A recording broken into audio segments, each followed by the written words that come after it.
Right, now it works. Hello and welcome to this game of Good Society, where we'll be trying to look what our character's gonna do after last time's big ball or fair, or I don't know, a parody of what one of them might think people would do at the fair. So that will be fun. This is a game on running on the Storytime RPG server, which is a new thing where I'm trying to. We are trying to run games where people can play. That's the main thing. This was put on this calendar, and now we're playing, so that's going to be very fun. We're starting off with the novel chapter. We are going to have a round of visitations. Is there anyone who has like any idea for what their visitation is going to be like?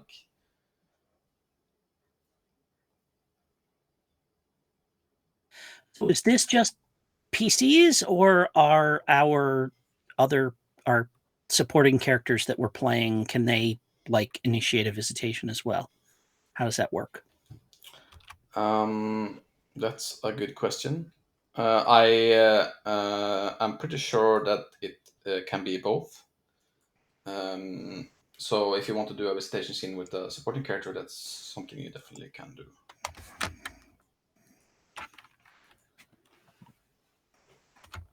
Sorry, connection is what they're called, I guess. Connections, yeah.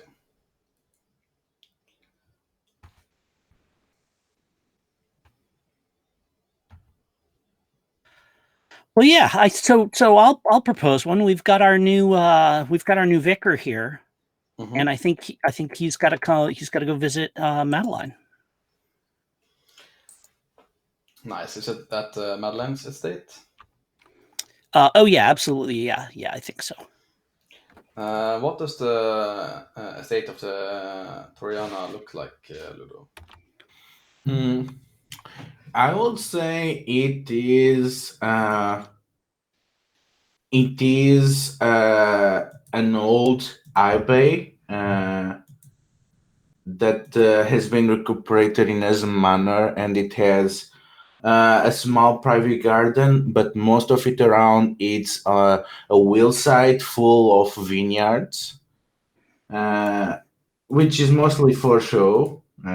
The grapes there, they are way too bitter to make actually wine, so it's only to give the potentials of that. And uh, it has this illusion of the old, but everything has been too fresh. The stones are too well cut, there's no erosion of there. The paint is too fresh, the tiles are too shiny. It's it's the Toriana threw all of their banking money to something old to better merge into high society, and it shows.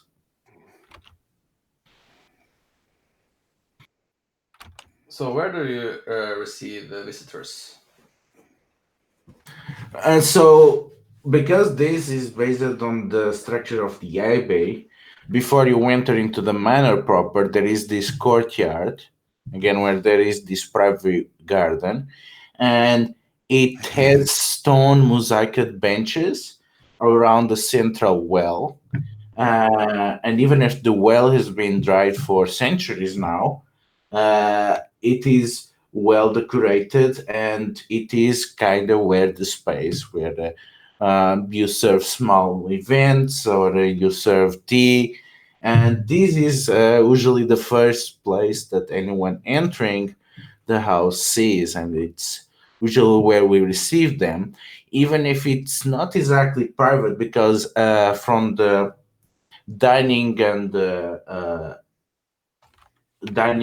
dressing and sleeping rooms on the upper floor, all of them have windows that see to the courtyard. Nice. So I bet like one of your servants has like gone to get you. How like do you receive like the news that Jacob is waiting for you down in the courtyard? And where do they find you? You're muted.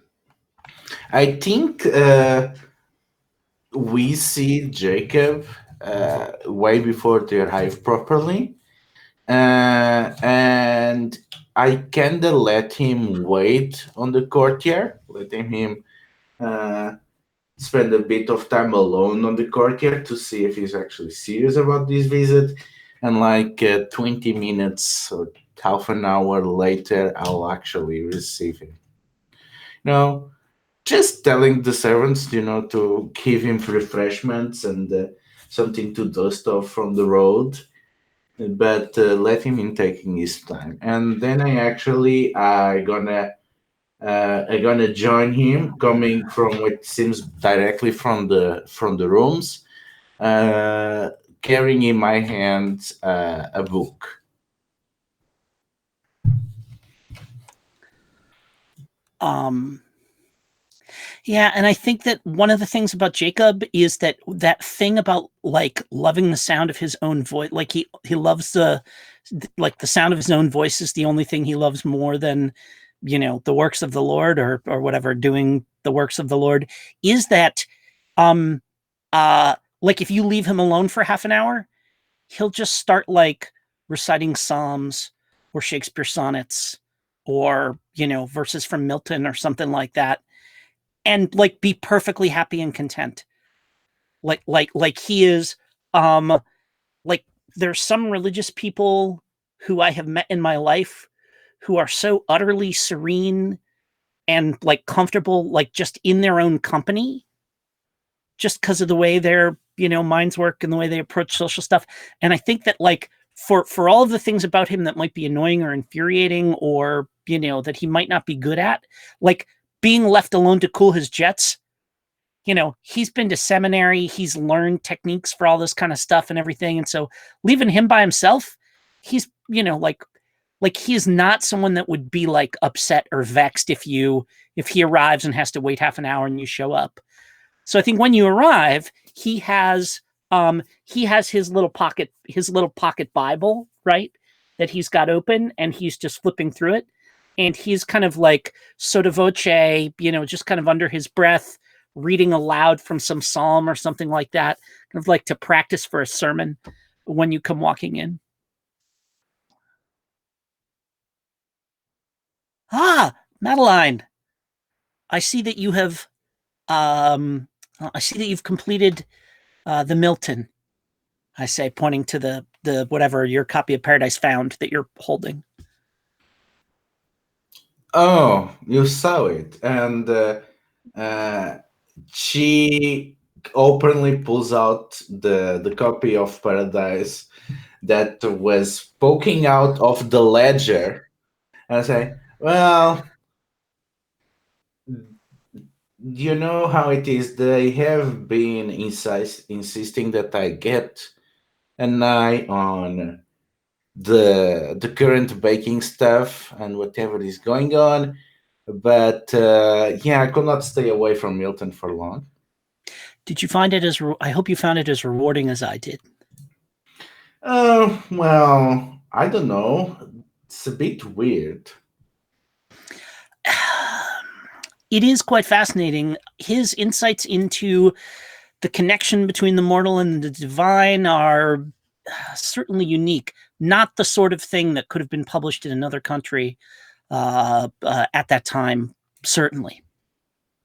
I don't know. I find it a bit weird how he spent so much in making a certain character sympathetic. We all like to think of ourselves as the protagonists of our own stories, don't we? And if we are presented with a tale where there isn't someone that we can identify with, where we don't identify a moral center, well, it's difficult to grasp those stories, don't you think?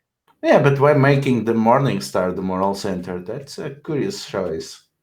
It is a curious choice, and one that I think points to the duality that exists in all of us, don't you think? Well, the duality or divine plan. Because the whole thing seems like Lucifer is frustrated, is that how everything in the end seems to be part of God's plan, even his frustration. And he seems to be trying to find contentment in the lot that he has. And what do you make of that? Trying to find contentment in the lot that one has. Do you chafe against that, or does it seem like the only thing that one can do? I suppose one has to accept that in order to preserve one's own sanity. But other than that, I don't see much value in it. I mean, again, as a self defense mechanism, it makes sense. I can certainly relate to the Morning Star on that. But in terms of actually getting something done on God's green heart, I don't find that very useful.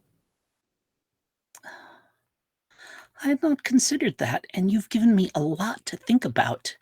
And I hold out my hand to take the book back because I would like, if I have to spend a token to do this, I want to say this is a book I loaned you to read. Yeah, I don't think this needs a token. Okay. Also, how it is spending tokens when you're playing a support character? I did not understand that part on the rules. My reading of it is that if I wanted him to do something, I have to spend it out of his pool. I don't spend it out of my main pool. He's got 2, I think I see on the sheet right now. So. Oh, okay, so support characters have 2. Mhm. Okay, Yep. that's good to know. I don't think you actually need it. Let's Okay. see. Let's just see my reputations again to see. Yeah, I don't think you need it. I think All it right. makes sense. So I take it So- back and I say, you have given me considerable food for thought. This is why I so enjoy our visits. And if you'll permit me, perhaps I will go over some of these questions aloud with the congregation next Sunday. And I'd be deeply appreciative if you would join us. Just you needn't bring your mother along. I know that she is dubious about the value of my words, but perhaps you could be there, if only to see what a mishmash I've made of your insights. And that I will spend a token for to get you to come to church next Sunday. Yeah, that you probably need to spend a token. Yeah, I'm gonna do that. Like, So- just like you can't resist. Because Yeah, I'm like, to find out how I'm going to twist your words when I get up there or whatever. yeah. The thing is, Madeleine, as you are getting the book back, she covers her mouth with a handkerchief, and she's trying to hide her laughter. But as you go on and on and on, she cannot contain it anymore, and she's openly laughing at this. Honestly, I don't know what to say, Vika.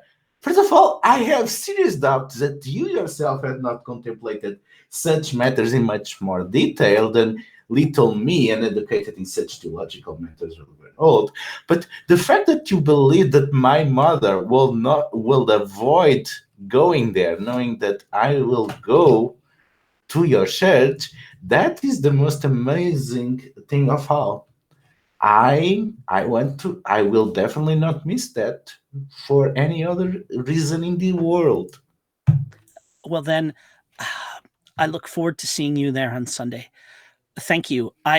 If there is anything else from my library that I can loan to you, please do let me know what that is.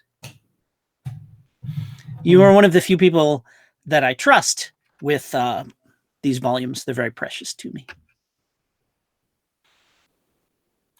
There is something that I've been meaning to reread that I honestly James took my copy away, and I don't know what he did for it. I'm pretty sure that he probably sold it.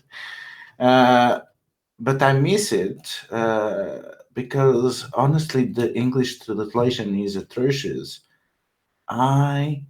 I have been looking into something that reminds me of the old country, and I've been thinking that my old copy of Dante's Inferno in the original Italian helped me feel a lot of focus. And I wonder if there's someone that can find something like this. It's certainly you, Vicar. And I raise an eyebrow and I say, a challenge. Would you like a translation or would you like it in the original Italian? I mean, the original Italian has a sentimental value to me, and as I said, all the translations I found, they are deeply lacking in capturing the potence of the journey. And I grin and I say, well, while there are some schools of thought that would have us eschew sentimentality, luckily I do not follow any of them. And I give a little bow and I turn and, let myself out through the gate. Nice. I already Jacob turned out very different than I expected. That's always cool. Yeah, I want him to be sympathetic. I want him to to for people to go, oh yeah, that part of him is annoying, but that other part is appealing, and hopefully try and walk that line. We'll see how that goes. Yeah, nice. I like him. Yeah. Fran or Joel, do you have a scene, a visitation in mind? Like, it doesn't have to be. You don't have to have like a clear idea of the scene, but just who you want to visit, and we can also set up the scene together. I wanted to meet Jonathan, but I don't know if Ludo wants a little break.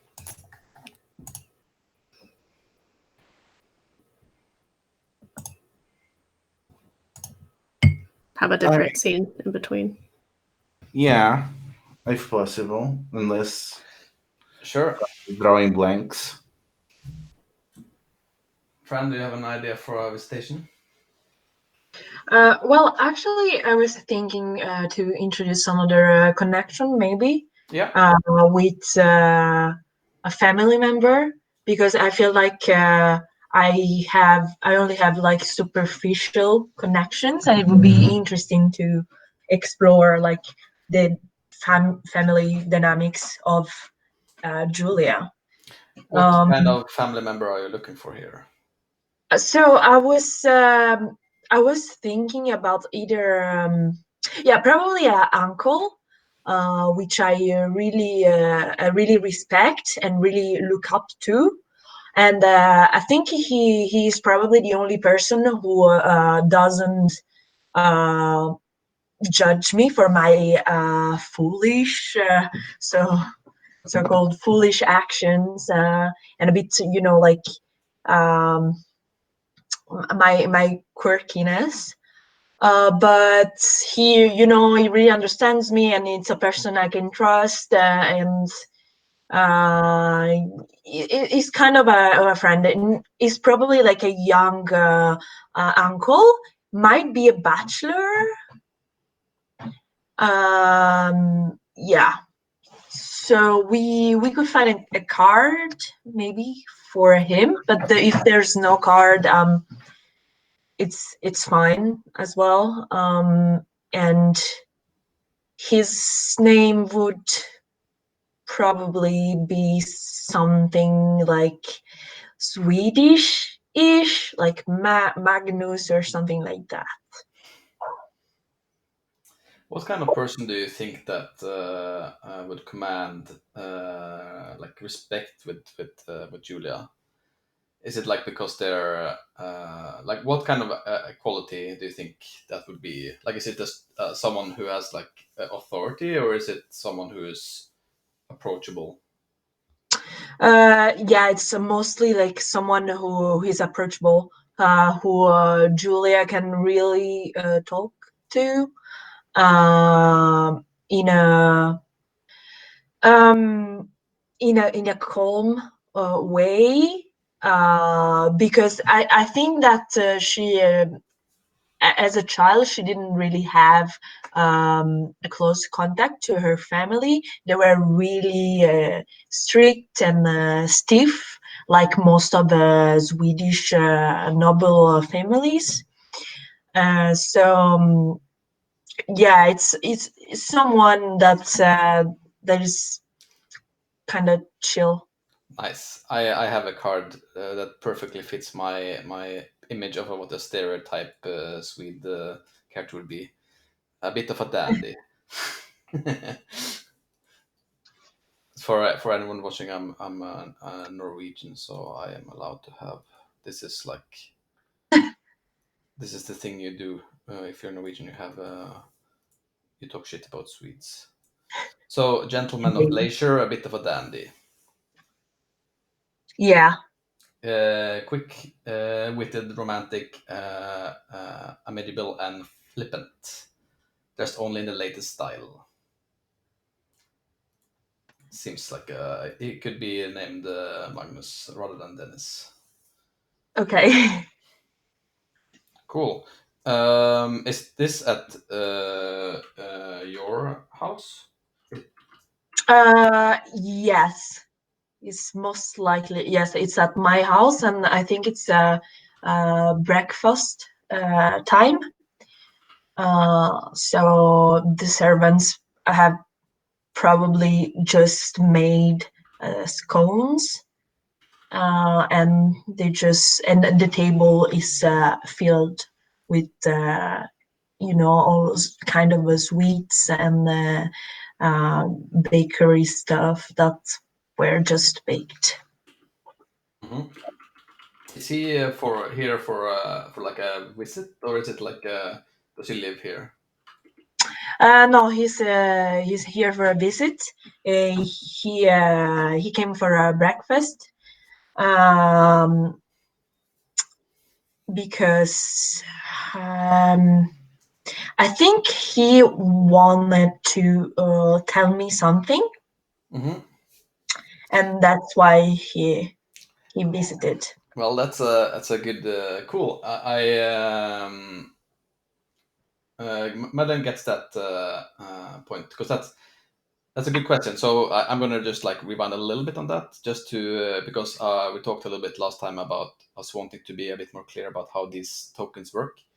So the example that what you just played is where you compel someone to do something. That is the same if it's a connection or if it's a major character. If you want to compel someone to do something they wouldn't do if you didn't tempt them, it's you just give the token to the other person. So in this case, Jacob compelled Madeleine, and thus Madeleine gets the token. Cool. I knocked one off of mine. I wanted to make sure Madeline got the credit for that she was supposed to. So. Yeah. Cool. So I imagine probably Magnus is on like this kind of this is I'm not completely sure on the timeline here, but I know that in the olden days, tourism was rich people traveling alone around for like longer periods of time, like this kind of journey of education. It's called it has a name even I can't remember, but anyway, yeah, Grand Tour. And I imagine probably like he still is of Swedish, like he still lives in Sweden, but he's enjoying the visit here quite a lot. I think probably more like getting drunk and whoring. That seems pretty on brand there, Ludo.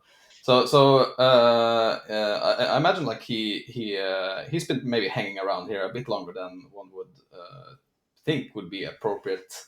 Because he's been enjoying his time with mingling with the British nobility so much. So like this breakfast table, like how does it look in your house?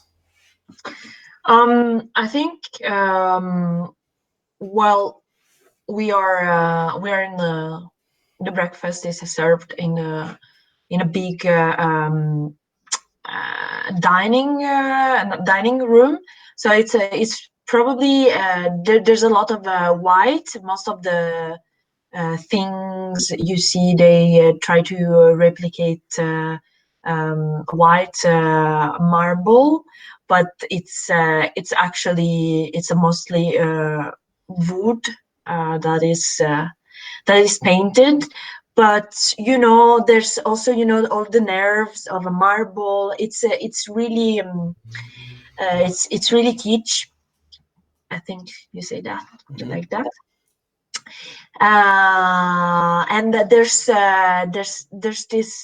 fresh flowers on the table, and there's fresh flowers pretty much everywhere on the windows as well, at the windows as well, and the windows are really wide and high, and they're wide open, and they're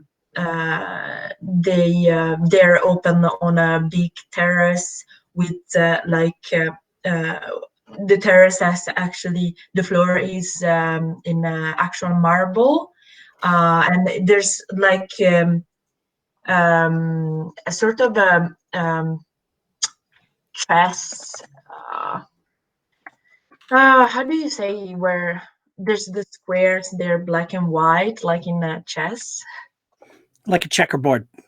Yeah, exactly. Yeah. There's a board, but there's actually also like giant pieces of chess. So it's an actual. It can be also an actual chessboard. So it's pretty much like, yes, that's it. But it's a big dining room with a huge table as well, which is white too. Cool. Yeah, so I think probably who else is there? Is it just you? Is it just you and him? And the servants. And I think probably Abigail is gonna swing by, but she was kind of, like, yeah, she uses to swing by at breakfast time, but she's not yet there. Cool.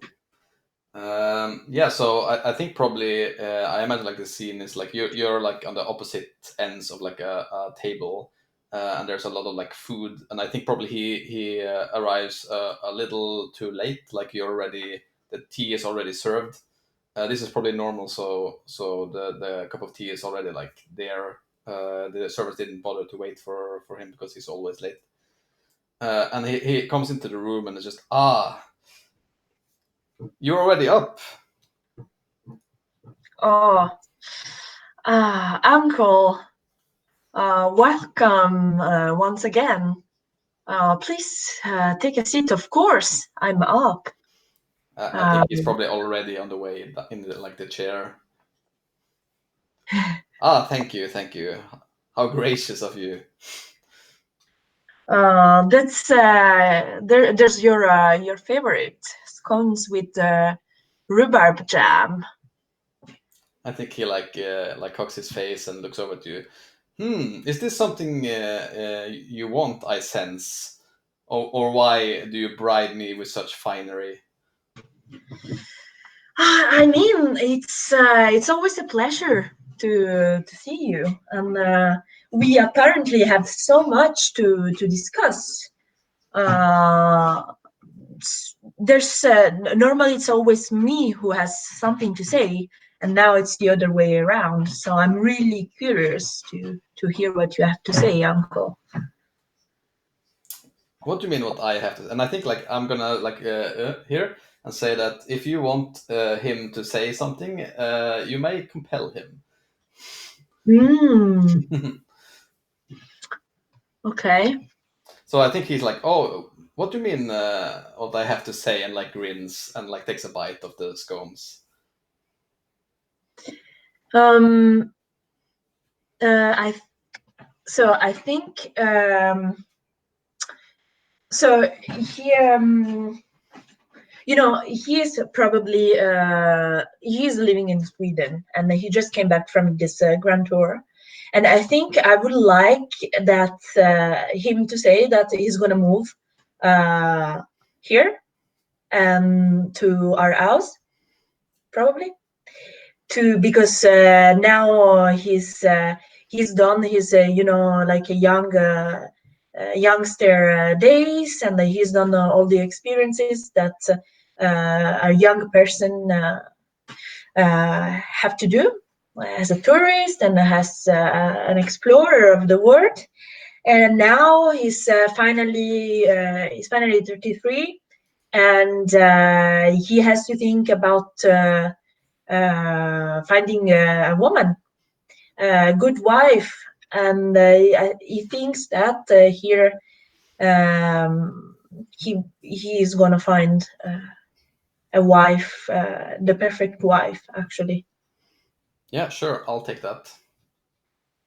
Nice. So I Cool. take away a token. Yeah, he like I think he like he's like eating this scone and like and then yes, well, actually I received a letter from my father a couple of fortnights ago, and he suggested to me that I might settle down in around these parts, you know, find a rich wife. Oh, aren't you rich enough, Uncle? I mean, yes, but in England, it's not about how much money you have. It's about how much I don't know, social capital or such people perceive you to have. Like I'm sure my father could like buy the estates of whoever noble you choose from here, but it doesn't matter. But everyone looks at me like I'm poor. Haven't you noticed? You're right. I mean, I've never cared about this social capital. That is probably why um, I'm not that popular at the moment. But Uncle, this is a wonderful idea. You should stay here with us. There's a lot of space, and the servants are just the best. And they make this wonderful scone. And look, you can play chess whenever you want, basically. Um, and you can even order the servants to play chess with you, and they always lose. Chess is not a nobles game, and I think he like, I think also he like kind of rolls his eyes a little bit at you, saying that you don't care about social status, and like and says, well, I might stay here until I find a wife, but only if you might point me in the direction to the most respectable bachelorette. Oh, they're respectable bachelorettes. What is respectable, even? Well, I guess we will find something. I mean, you will find something. No, that's why I need your help. I can find someone, sure, but I don't understand. I really don't understand these Brits and how one what how could I say this puts value on a woman. Let's say it like that. Oh, Uncle, you do not have to worry about that. We will help each other. You will maybe help me with my social capital or status, whatever you call it, and I will help you to find the perfect wife for you. He like nods, and I think he like takes another bite of his kosa, or not kosa, I guess the scones, and like starts talking to you about like how you the most important thing is that whatever you're thinking, don't say it out loud, not until you're alone. Ah, well, all right. I have so much to learn from you, Uncle. I am so happy, and I think I stand up and I go to the chair and I like um, I just I don't like kneel, but I just put my arm on the armchair and I'm looking up at the uncle and I'm like, um, I'm just saying to him, "Oh, I am so excited! I am so happy!" And I think I'm genuinely happy. But how does he look like? Does he look like flattered or? I think he's too self-absorbed to be flattered by this. I think he just like, oh yes, naturally you're very happy for getting help from me, and it just like completely leans into this like, oh yes, let me tell you, young lady. Yeah, and you now enough with these scones and the breakfast. First, you have to think about your figure. So not eating too much is the first step. And second, let's go on the terrace. You have to tell me everything about your grand tour. And I think the scene is pretty much, wrapped up. Cool. Nice. I'm a little bit disconcerted about how easy it was to play Magnus. Oh my god. Some Swedish blood, maybe? Maybe. Nice. So are we ready for that scene with Jonathan maybe? So where does this take place? Is it Jonathan that comes to visit Sibella or the other way around? I think Jonathan's visiting Sabella, probably. Yeah, that makes more sense. Where does the scene take place?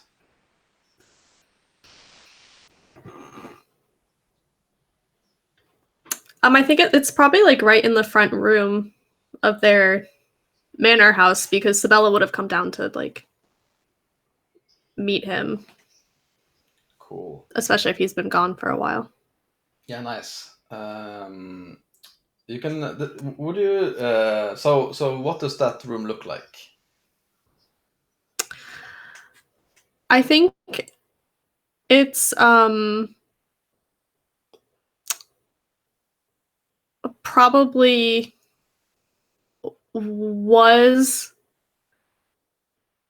very fashionable like 5 years ago. A lot of the house probably was like decorated by Sabella's mom, and Sabella's dad doesn't like know anything about like the kind of more aesthetic aspects of housekeeping. And Sabella, like, it's not her place yet, so she hasn't done anything. I don't know if I know enough about Regency architecture to say what exactly that would look like. No, that's enough. I think that's fine. Cool. Yeah. So as Jonathan is waiting for Sibella, like describe to me what Jonathan looks like and what he's doing. Is he like pacing back and forth, sitting down? I think he's pacing back and forth, a bit restless. He seems to be a bit taken aback, still unsure of their fitting. They seem to be not expecting what they come back to in England, and they don't know what to expect from Sibella.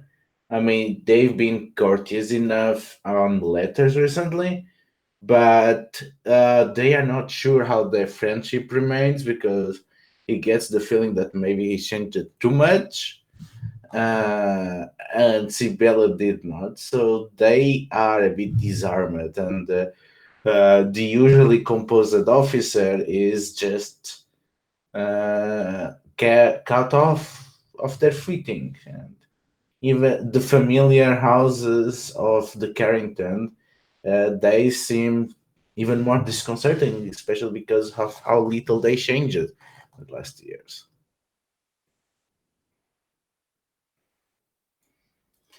And how does Sibella look as she enters the room?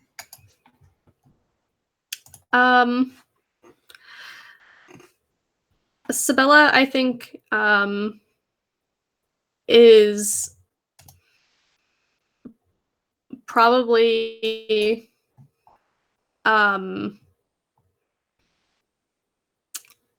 like just only as dressed as like decency would allow for the time. Like it's very clear that like the Jonathan was like announced and she like had her servants like throw her clothes on and she was like off downstairs. Like her hair is probably just like only like in a bun or something. There's not like a million different like accessories in it.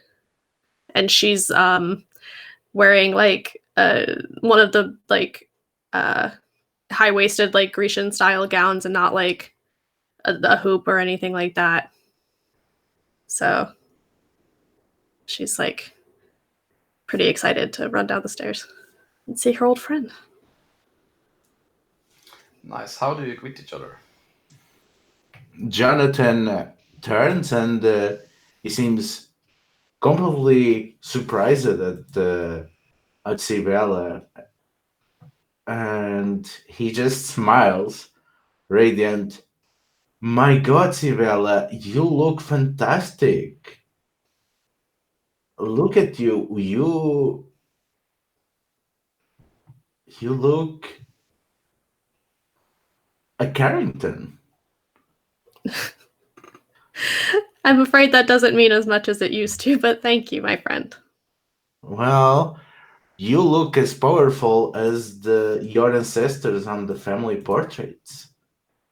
But you seem to still keep the same magic of our childhood alive, or I'm not mistaken. No, things are much the same, really. I've had a few little areas of the garden redone, but mostly things are sort of as my mother left them. But enough about that. How have you been? Winning glory for our country. Things have been complicated. The continent is a mess. Honestly, it's putting fires on one end to another. And you don't understand anything about these bloody foreigners. Each of them seems to speak a different tongue. It really made me miss good old England. Good people can always understand each other and don't have to speak over cannons and firearms fire. Well, I'm very happy to see you back. Yeah, it's good to be back, and it really makes me think of what we have fighting so hard to protect.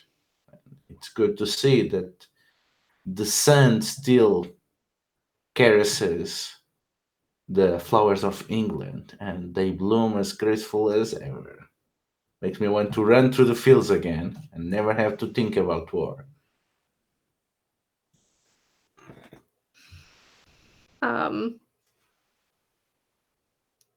I think she like giggles basically. Like the English rose thing is kind of a like she would get it. And she says, well, I think that you'll find the neighborhood has changed quite a bit since you were back. The fields are a bit different now. We've got many interesting new neighbors from all over the place, including the continent. I think that some people have sought refuge in our lands. But we will never not be always in a war, and people will be looking for guidance, and they will be turning to the old British families.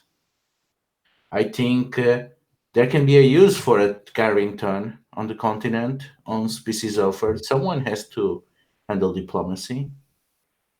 And I've been thinking a lot about you and your letters, my dear Sibella. And I'm thinking that why do you restrain yourself to these halls? They will always be here when you need a place of refuge. But the world is out there and the world needs you.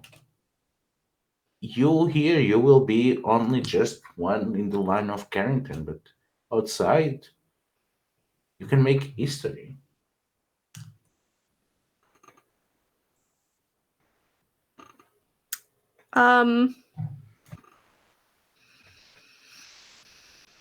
I think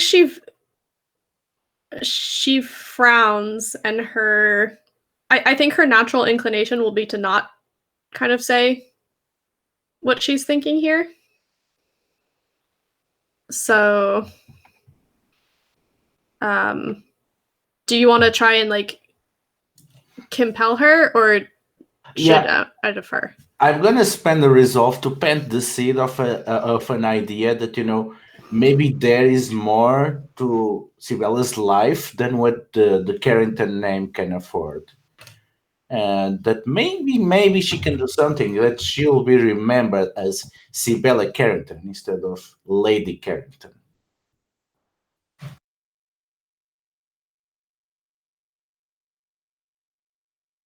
Okay. I will take it. But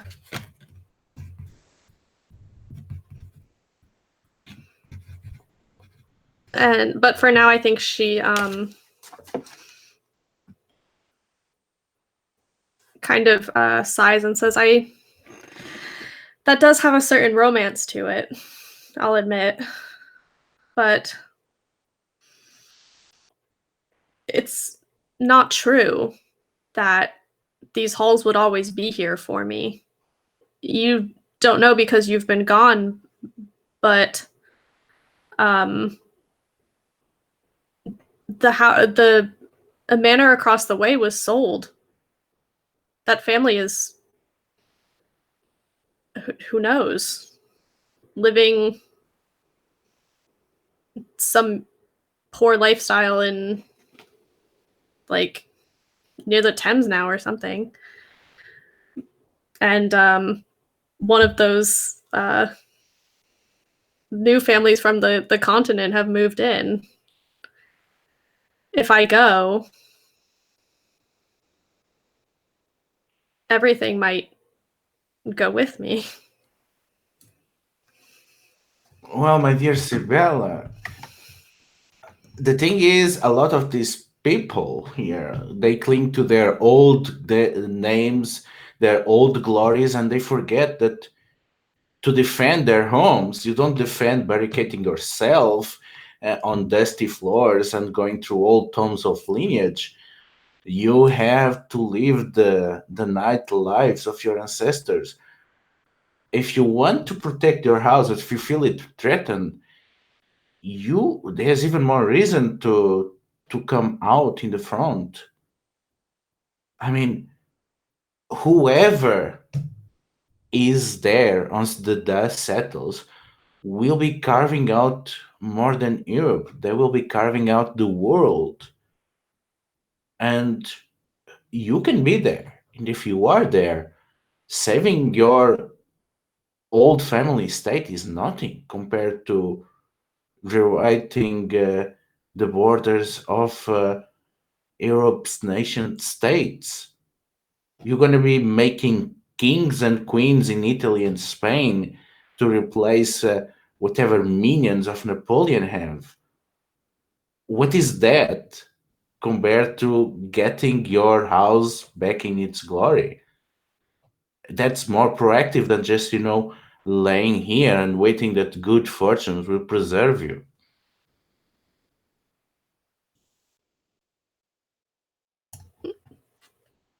Maybe so, Jonathan, but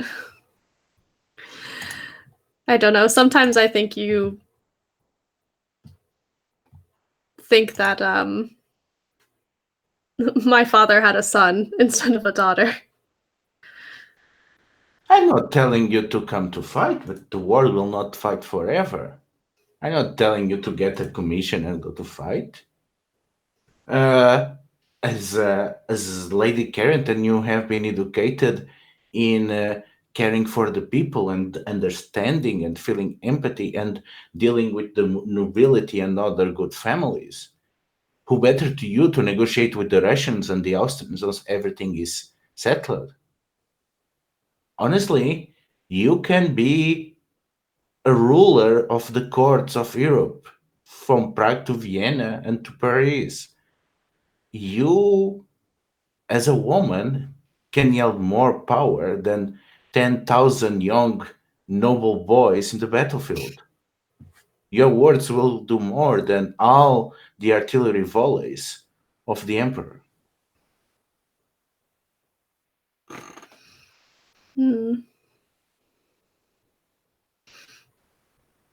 I don't know about all of that. I would need a chaperone, I think, at least. Are you home for long? Well, I'll be for a while. They expect us back in Portugal so that we can make a push in Spain, but that will only be after winter. Logistics are complicated, but I'll be here for a while. I'll be here for the festival season, for sure. Okay, so maybe we can try out courtesanship closer to home, and then we'll see about me going to all of these faraway places and king making.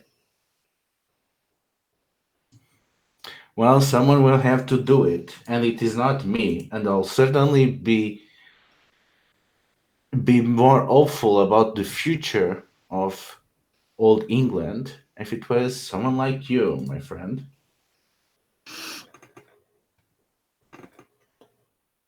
I think she just like looks down and like smiles and says, well, why don't I show you around to see what hasn't changed? I'm looking forward for it. And then I think that's the end of the scene. Cool. I think I'm gonna set a scene before we go back to Ludo, so you don't have to do like every scene here. I want to see a scene with Lancelot and James. That's what I want to see. You like I lost you just for a second when you said Lancelot and James. Dad. yeah. I figured that was what you're gonna say. So just maybe. Yeah, so I think probably, correct me if I'm wrong here, probably James has just come back from America or something like that. Yeah, sure. So I imagine maybe like this scene is like literally he's come on a carriage, like coming with there's like a the servants are like running out to get like the suitcases and stuff, and he is like walking towards like the front door. It's probably expected. You probably got news of this like a day or two ago when he arrived in Southampton or whatever. Father, I see that you were not mauled by a bear, or at least not fatally. I think he like he has. I think he like lets go of like a thunderous laugh and like a bear. No, I shoot otters, my son. You know that. Well, my understanding is that that those otters are in turn preyed upon by bears, and there is a danger that you might encounter one. I know that you have told several stories of wrestling one of them, unless, of course, those are fabrications. But that you would never exaggerate anything just to entertain some of the other old men, would you, Father? And I laugh. You're because right. we both know that he would. So You're right. Never would I do that. And he comes like he is probably like right in front of you now. How would you greet? You think? I think he is a like crushing grip handshake dude, right? And I just have to like kind of like this is one of the things where I'm supposed to be manly enough to like, grin and squeeze back as hard as I can too. So there's a little bit of like this is a little bit of like every time we meet, he reminds me he's stronger than I am. Still. Yeah. Like he's still not so old that he couldn't if he wanted to just beat me down if he felt like it. Yeah. He probably like has his little finger is probably thicker than your thumb. Yeah, oh yeah. Yeah, he like he gives you like a good, even like a clasp on the shoulder, probably like. Yeah. How you been, son? Found wife I've been, yet? it's a little soon for that, don't you think? Even you will stalk your prey a bit before you spring the trap, won't you, Father? Well, you got to pull the trigger quick enough too. Well, but you've told me how much you enjoy taking in the landscape before, when you go on these trips. But enough about that. You will note that there are, and I kind of like point vaguely at like 3 or 4 of like dogs that are new since the last time he was here. Sister's menagerie is growing apace, and I'm sure that she will wish to introduce you to all of them forthwith. Oh well, I hope we have time to catch some good whiskey in the lounge before my sister finds out I'm here. And I grin and I say, I have taken the liberty of not informing her of your arrival. I hope you'll forgive the faux pas. Thank you. I brought some cigars. The Cuban ones. Yes, of course. They have proved most effective in proved most effective in cementing my acquaintance with some of the other local lords. Good, and I think like you see his face probably like straightens up a little bit on that, and he says, I don't think like it's probably like the standard face of disapproval when you talk about how you maneuver socially in this like noble thing which he doesn't care about at all. Mm-hmm. And he is like, well, don't you get caught in like get lost in this politics. You should definitely come back to America with me. There's so much opportunity, truly. It's opportunity for you, Father. And I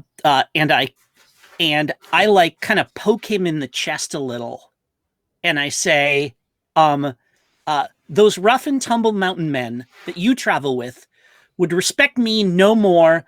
And I point across the street at the Carrington Manor.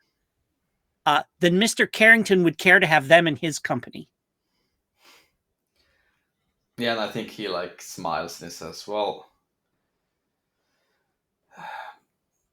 Mr. Carrington and people of his ilk will not earn as much money as those men I hunt beavers with in the US. It is the land of opportunity, and you'll be wise to let your gaze wander off this dead isle over to the land of opportunity, my son. And I shrug because we've had this conversation a million times before, and I say, yes. I say when they make a boat that I will not get seasick on, perhaps I will consider it. But please, sister will want to introduce you to her menagerie. And I like, kind of like, you've got to come inside at some point. Okay. Well, let's get started then. And you, Father, have you found a new wife? He looks over to you a little bit like uncomfortably, like you're turning this around to him, and he says, no, I have had not the time. The business is all consuming these days. Perhaps some princess from the native peoples, awestruck by your vigor and wealth. I think he's just about to say something, and then just like decides not to, and says, "Well, maybe when I let the company go to you, I will find a wife to marry." And I chuckle and I say, well, then we both have an interest in delaying that as long as possible, I suppose. But rest assured, once word escapes that you are here, and it will, you will be receiving visitors. I'll do my best to help you navigate those choppy waters. Okay, well, I guess it's best to get this dog visitation over then, so we can drink. And I laugh, and I think that's a good scene, just going into the house. Yeah. Yeah. Cool. Do you have a scene for Madeleine, Dodo? Yeah, I was wondered if we can have a scene with Marian and trying to manipulate the terrible cousin of the Carringtons. Mm-hmm. Where would this happen, you think?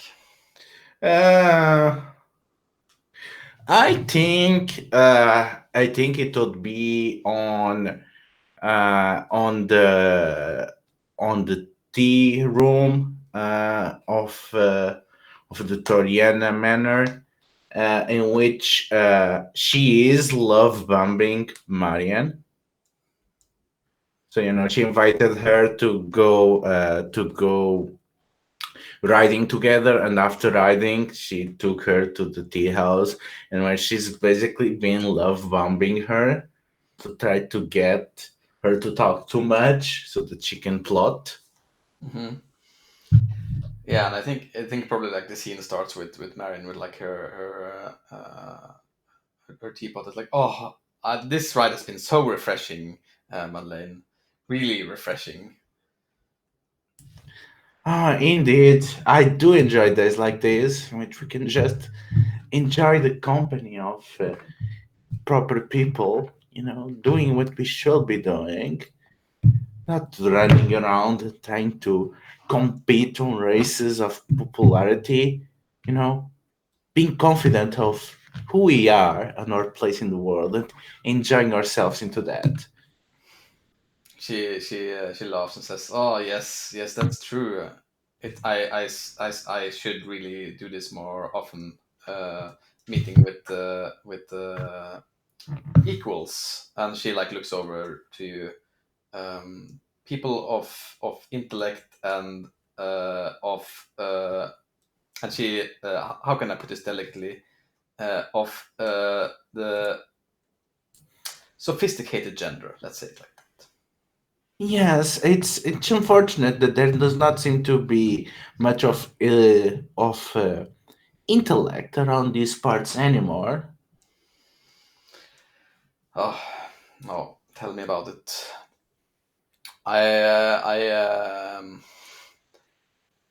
It is I quiver at the thought of who I must marry to make the right match, and at the same time how they will probably bore me to death. Yeah, that's the problem, isn't it? You cannot find any mate in which you can actually hold a conversation to. I swear, I don't know which one are worse. If it was the bourgeoisie, with their endless talk about penny pinching and the money and the God knows what, or if it is the aristocracy, always, measuring themselves against competitions of prowess and machismo and trying to see who is the best, who comes from the oldest line, who is doing the right job. And, well, actually, no, I know someone that is even worse.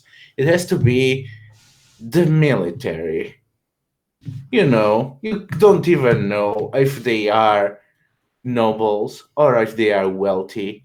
All they have in mind is bravado and tales of their exploits, where, we both know where they actually spend most of the time, both in the continent and at home. It is true. So I'm curious, Madeleine.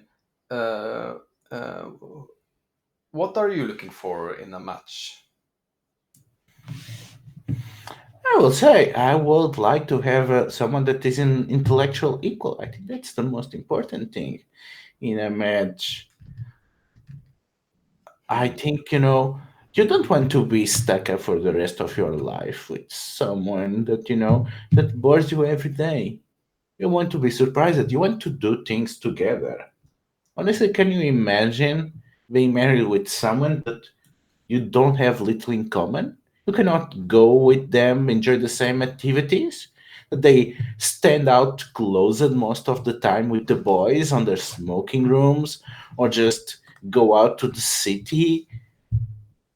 Someone which you cannot even discuss a book or to plan for the next seasonal gardening.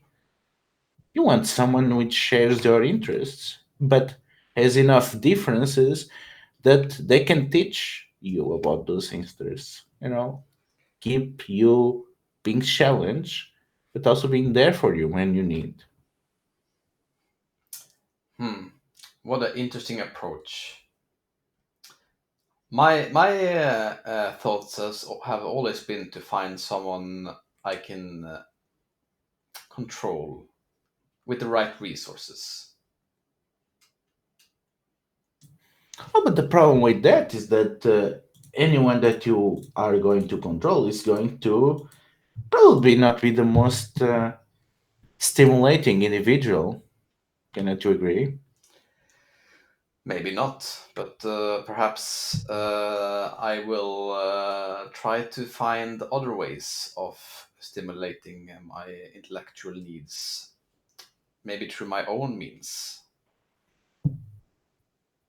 Unless, oh no, perish the thought. That's an awful, awful idea. And I think she's like looks over to you, unless what? And I think I'm gonna try to compel you to say what it is that you. Yeah, Madeleine acts flustered. Well, there is a type of match that is easy to control, but still offers all the pleasures of an elegant education without any of the burdens or dullness associated with status and money. It is unusual to get one, but sometimes you can get just the right individual. I'm talking, of course, of the academic. They are well off on money. I mean, they need something to start, and the Royal Society it's always giving prizes, and there is an ongoing need of them. I heard that they've been spending a small fortune in getting someone that can just accurately measure the time, and a lot of them for minor work they are managed to get themselves settled. And again, they are always on the cusp of something new, so they are anything but boring, and they are not seduced by just measure things and comparing numbers in ledgers, and they are, even of course they might indulge in the actual social interaction, and they are just as prone as their private clubs as any other male. They seem to be much more receptive into sharing the burden and commitment and knowledge at home. But where can one find an academic here? He like cocks her head, and like you see the curiosity in her eyes, but also she says, "An academic? Aren't they? That aren't they poor?" Yeah, and well, as I mentioned, if they manage to get on the Royal Society, they can be pretty good, but you might need a name to get into the door. And if someone was to offer an academic a good name, that will open that door and you will be settled. But of course, whoever provides the name will have the control in the household, won't they? Ah, you and your ideas, and I think she like says, I think I've seen one of those around. One of Lance of Wilburn's friend, right, Daniel. Oh yes, Daniel. I did not thought about him. She definitely thought about him. And why actually Daniel is going to actually come here to help my mother with some renovations. Isabel wants to redo her room more in the ancient style of when this place was an abbey, and she asked him for his opinion, and he's gonna be here next Saturday. So perhaps that can be an opportunity to introduce both of you. Pick his brain to see if he is actually as stimulating as it seems. And I'm gonna spend a token to compel her to agree to this. To get introduced to him. Yeah, to basically to have dinner with us and him. Okay, I'm okay with that. I'm gonna take it, but I think although she's probably intrigued by like this idea you planted in her head, she mainly sees Daniel as a way to Lancelot. Yeah. Cool. She can't get by herself with her scheming. Cool. Is that scene? I think so. Nice. Yeah. Then we are at the reputation phase.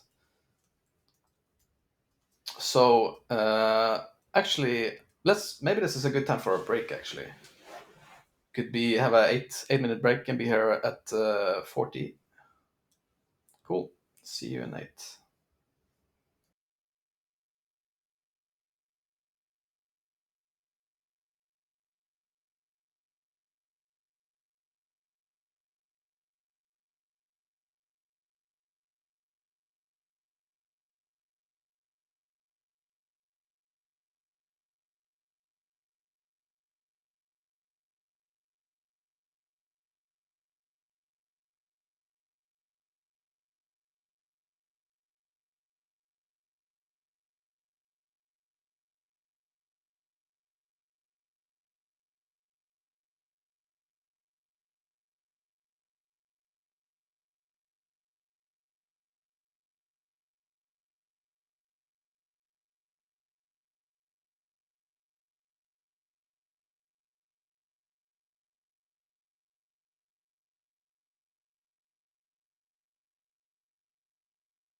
I'm actually pretty happy with this whereby thing.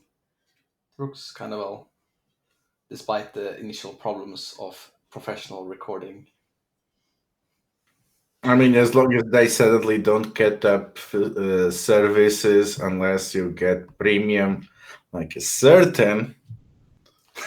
Yeah, yeah. This is also I pay for this, but it's less than Zoom, and it is the fixed room, so I can like easily make it available for others to use. So it's not like tied to a person like Zoom is. So Oh, that's better. yeah. Mm.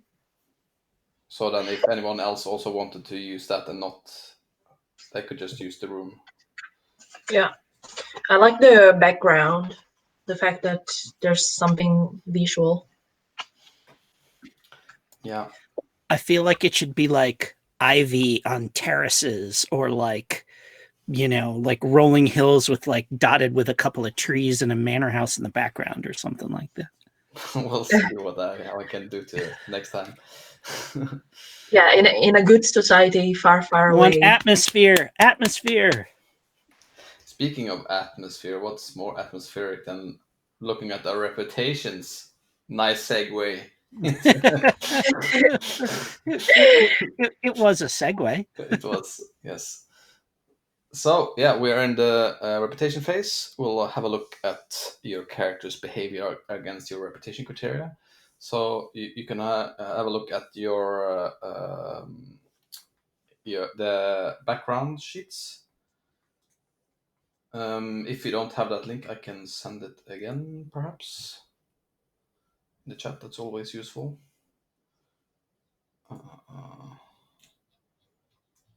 Oh, right, I do have the link there actually.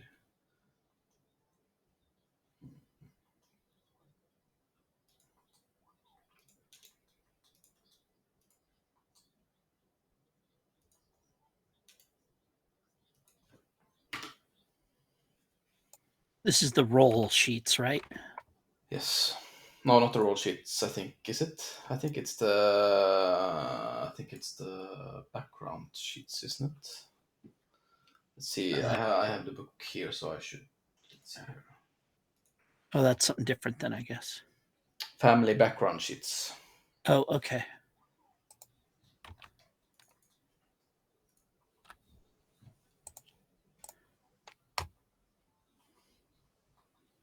So let's start in the order of the character keeper, perhaps.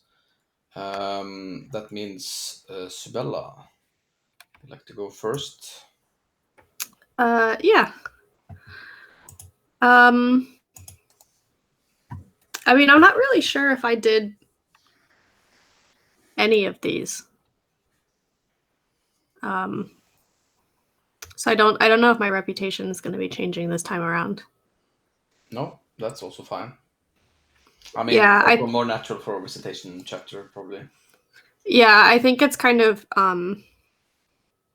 things are being like built up, maybe. Mhm. Like that later she might act in service of duty or morality in a way that compromises her desires, or act in contravention of society's conventions or something like that.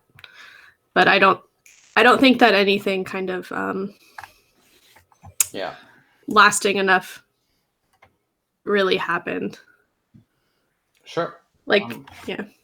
Yeah, that's true. It was. I mean, I think it's probably going to be possibly true for more of your characters, given that it's just like a presentation. We'll see.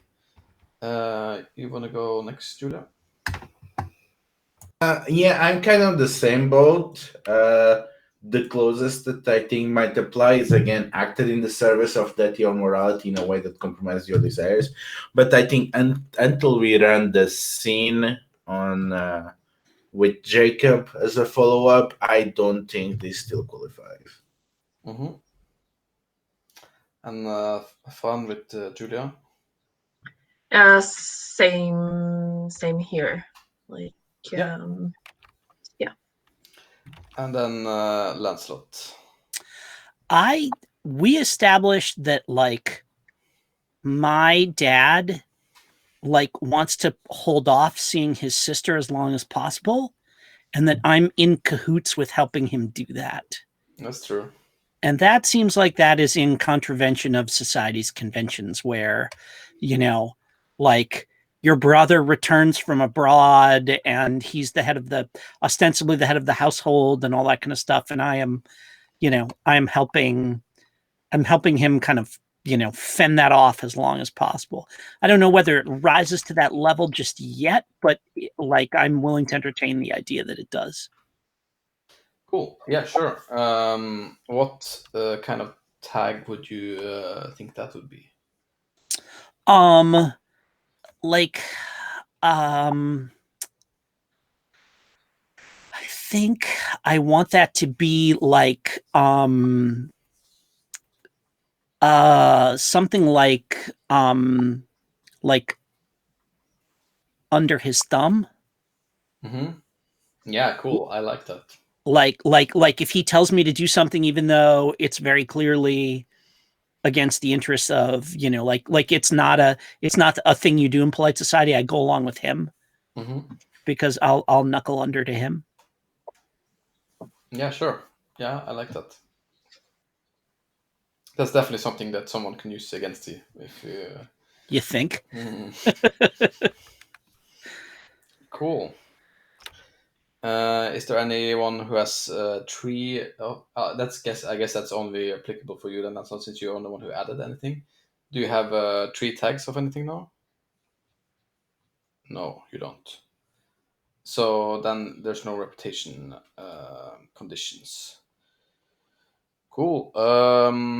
That's So it. I want to actually mark that on my so Yes, on your character sheet under uneducated. negative Okay, tags. under Dad's thumb. Yeah. So there we go. So I've got 2 now at this point. Mm-hmm. So, yeah. Nice. Then we move into the epistolary phase with our letters again.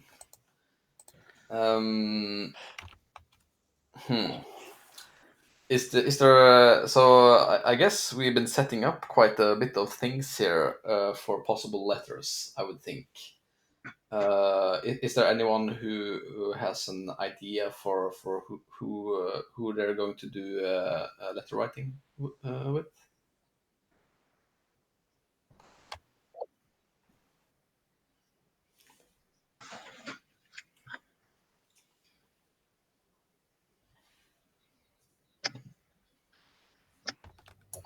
And this is just our principal characters, right? Can also be secondary characters. Oh, okay. I have a letter I would like to write. I think as Julia, I'm gonna write a letter to Sibella. Mm-hmm. And I am I'm gonna write, dear Sibella.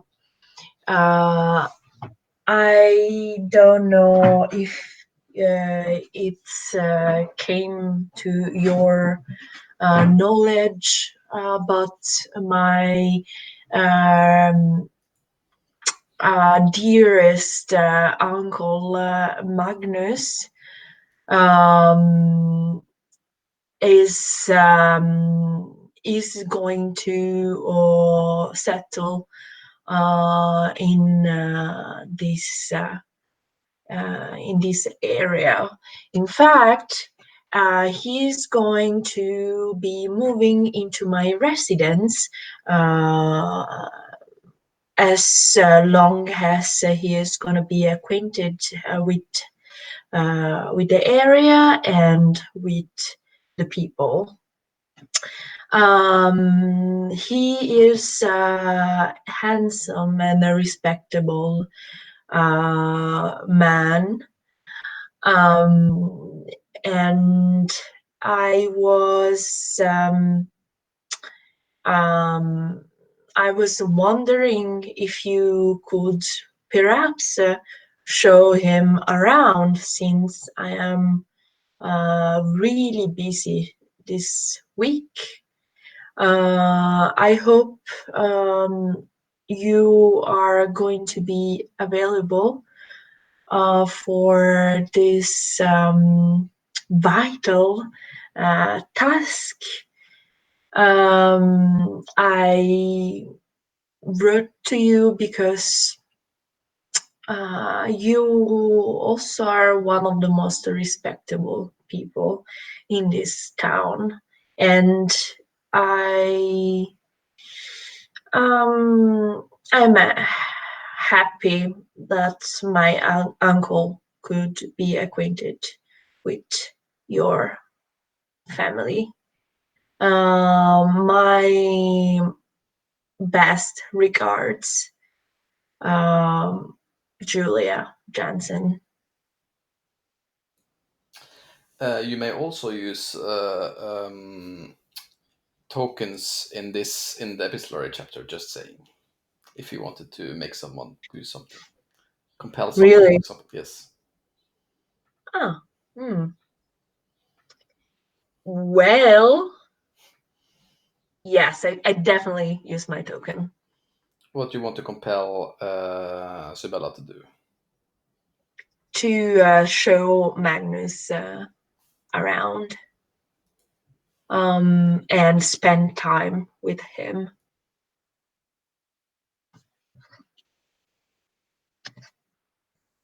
I just have one token left. All right. Did you add the token to Sibella? I didn't. I got one last scene, so that's why I have an extra. Yeah. I mean, I'll go. I don't know if you have to spend a token if it's something that like That you would do? I think she would do. Like I don't. That's true. If you think I'm you would I'm do not it, sure that it would actually I think be more inappropriate for her to refuse. cool. Makes sense. I think her condition would be somebody has to go with them Mm-hmm. because it would be wildly inappropriate for her to be alone with this older man Yeah, that nobody knows. and that's a thing where you could point a token in the other direction, right, to make sure that happens. Yeah. Or if Fran wanted to insist that it was alone, that's a token spend.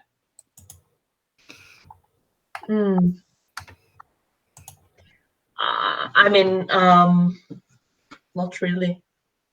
I don't think that anyone but me would, like take a walk,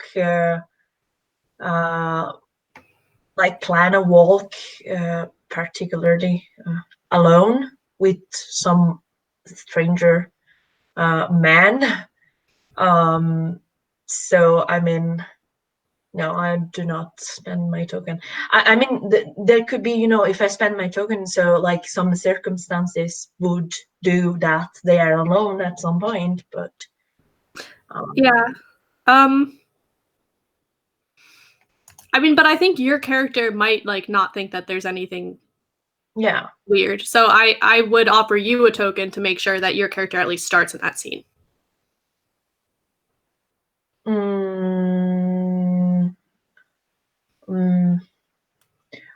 At some point, or during the whole thing.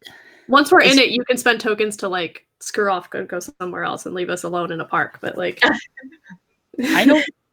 So here's the thing that I'm not sure I'm entirely understanding, which is this I offer you a token and if you take it, this happens, or it's I'm going to pay you a token so you do this, and then and you've got a token, but you've got to do it. Yeah, the last thing. Yeah, okay, that's what I thought. Yeah. So I would be offering it like I'll do it, but you have to start at least in the scene. Yeah, that could be like a condition. I mean, yeah, if you, yeah, that's a sounds reasonable. I'm giving you a token to be there in the scene. So in this case, it's like a negotiation. Yeah, this is what they did. Well, kind of, because this is what it's a bit. Well, it's a bit unclear here, because when you're doing this thing, this is a negotiation we're doing. But if you accept, you can say, okay, yes, but I wanted to do it another way. And I mean, the way it is determined that it's escalation sounds good, but the way that this works with the points is that if you don't have to give any tokens away if there's something your character would do normally. You can say that that's perfectly fine, like what Joel said, that okay, no, I don't think that. I think my character would do this anyway. You don't have to use a token.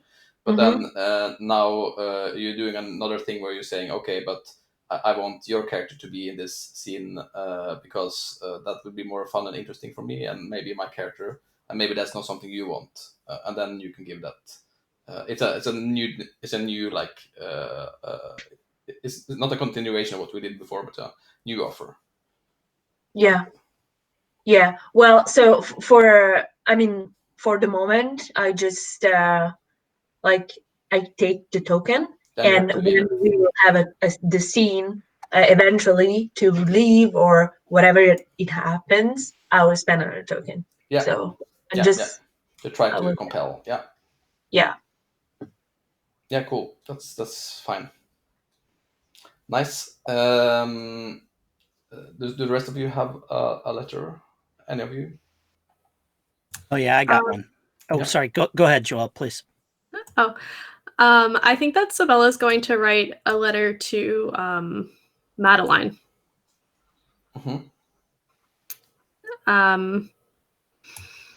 Which she sends with like a bouquet of yellow roses, which symbolize friendship in the Victorian flower language. Which is the wildest thing.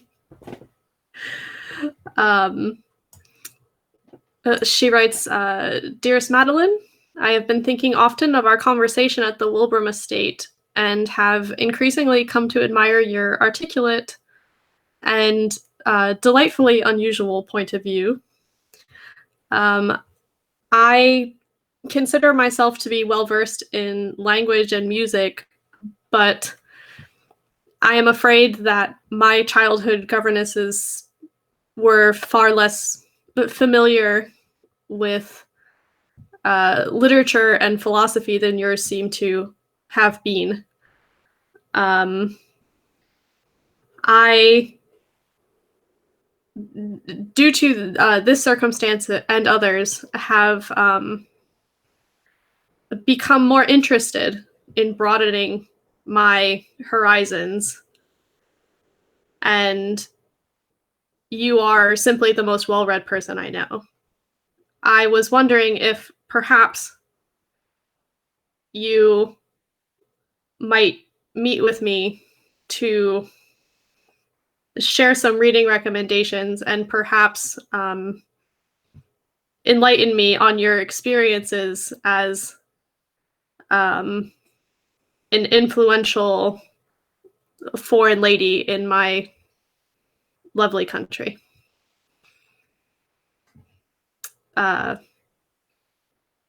Fondest wishes, Sabella.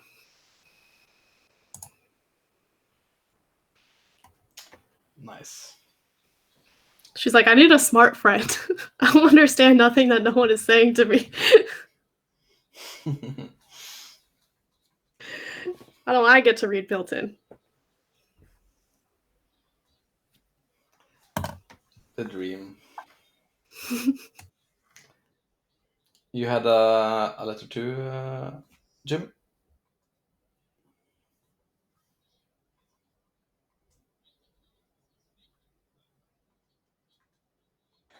Trying to use the Zoom keyboard shortcut to unmute myself. Yes, this is a letter from Lancelot to Jonathan Kingsley. That says something to the effect of, Dear Sir, I hope this letter of introduction finds you well and recovered from your adventures on the continent. While you have not been formally introduced, your reputation for valor and fortitude precedes you. It is my hope that you will accede to join me and some of my companions, so that you may share with us tales of your adventures on the continent. Though we have not met, the fact that Sabella Carrington thinks highly of you is all of the recommendation that is required to make you a friend in my eyes. By way of enticement, I include with this missive 2 of the fine cigars that my father has brought back from the American continent for you to enjoy as you wish. Of course, whether you choose to join us or not. I do look forward to hearing from you soon. Your friend, Lancelot Wilbram. And if I got to spend a token to get you to come tell war stories to us, I absolutely will do that. You will need, before you had mentioned Sibella. Because now they are thinking, who is this guy? And what is he doing to my friend? And he wants to get a good look at you. Yeah, because it might be that Lancelot has heard that Sibella's childhood soldier friend has come home from the front, all covered in glory. And he may want to look at him too. So this is going to be, this is going to be fun. Excellent. So I will not spend a token then.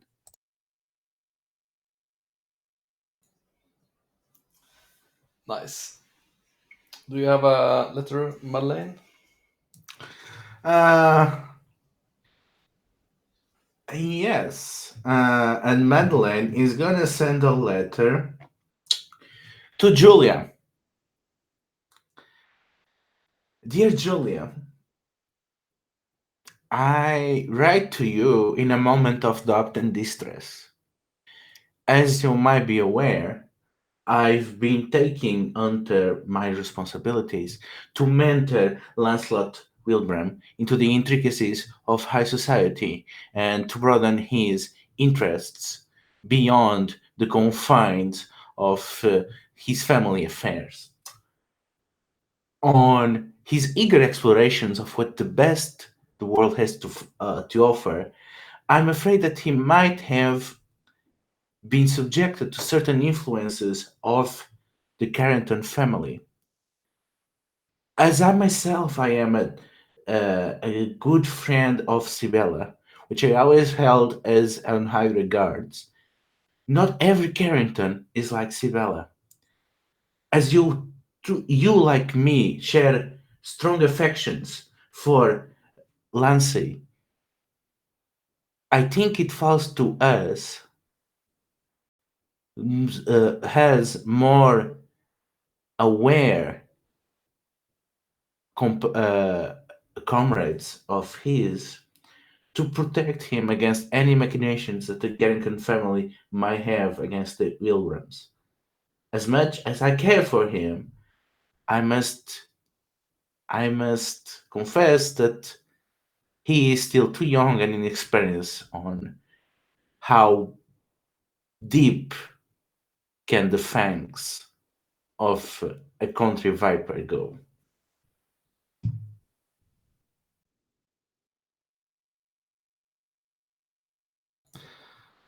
And I'm gonna offer you a token if this plants the idea that at least one of the Carringtons might have ill intentions towards Lancelot.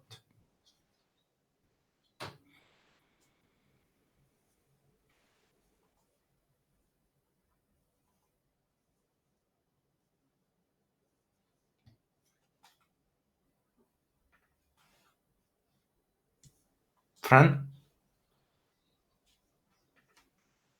Yeah, sorry. What did you say too? So I'm offering you a token if Julia buys in that maybe not all of the Carringtons have good intentions towards Lancelot.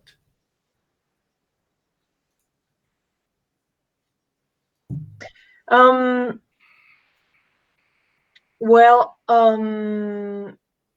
I mean, you're spending the token, so I guess I have to do it.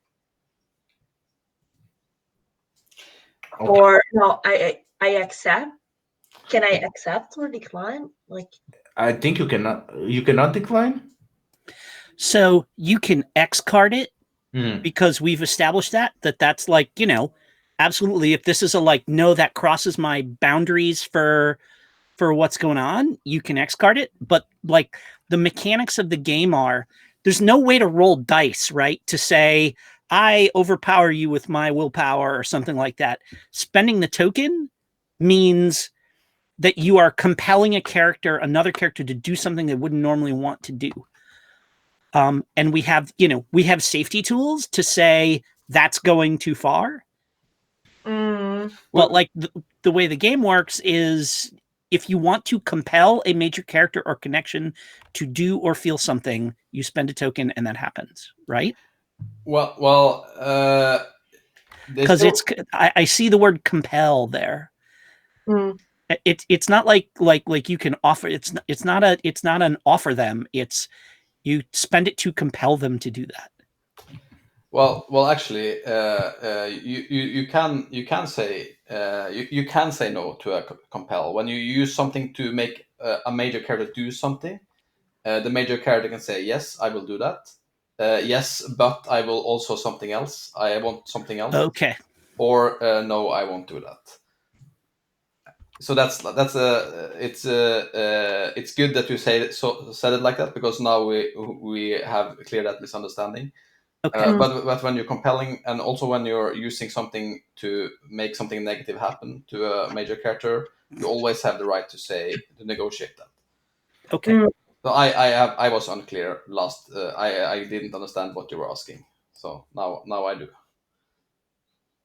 So you may say yes or no, or yes, but I also want something else.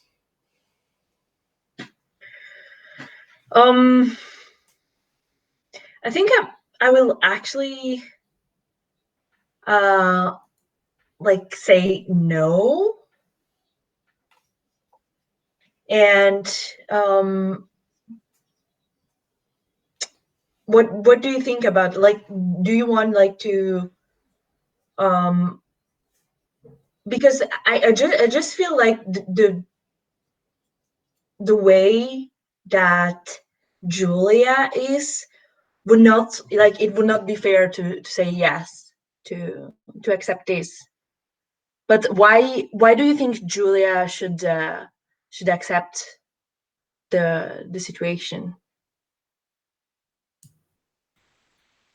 Well, I think it mostly throws into the old friendship with Lancelot, and these actually would fit the previous interactions that we had with Lancelot, which he seems, way too cocksure, but at the same time a bit foolish. Yeah. So maybe that that Lancelot is vulnerable, maybe not to the Carringtons.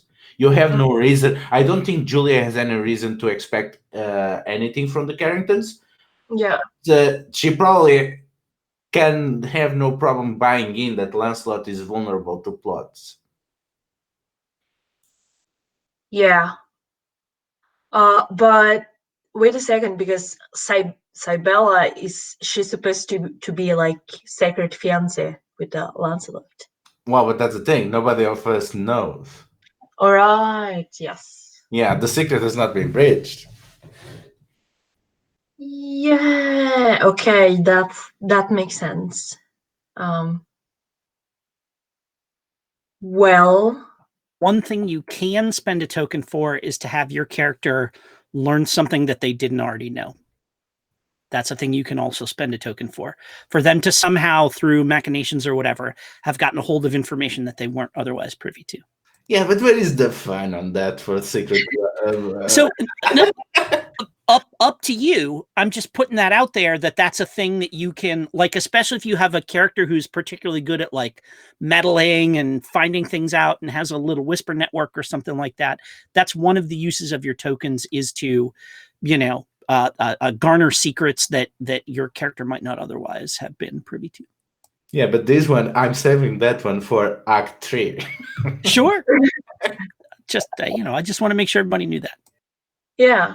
No, thank you so much. I actually didn't remember this, so it might be actually quite handy when you don't really know how to get to know something. So, like in what situation you could, there's not always an event or a visit that could be suitable. So, like anybody that wanted to find out that Lancelot and Sabella are secretly engaged in a way that nobody knows about, they could spend a token to find that out, and then in a way that makes narrative sense.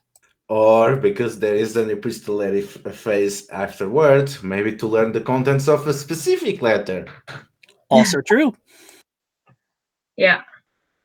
So, for the moment, I'm going to decline the token, actually. Madeline. What if I rephrase it instead? The point is that Lancelot, I'm going to offer you a token if you believe that Lancelot is being targeted by nefarious aristocrats.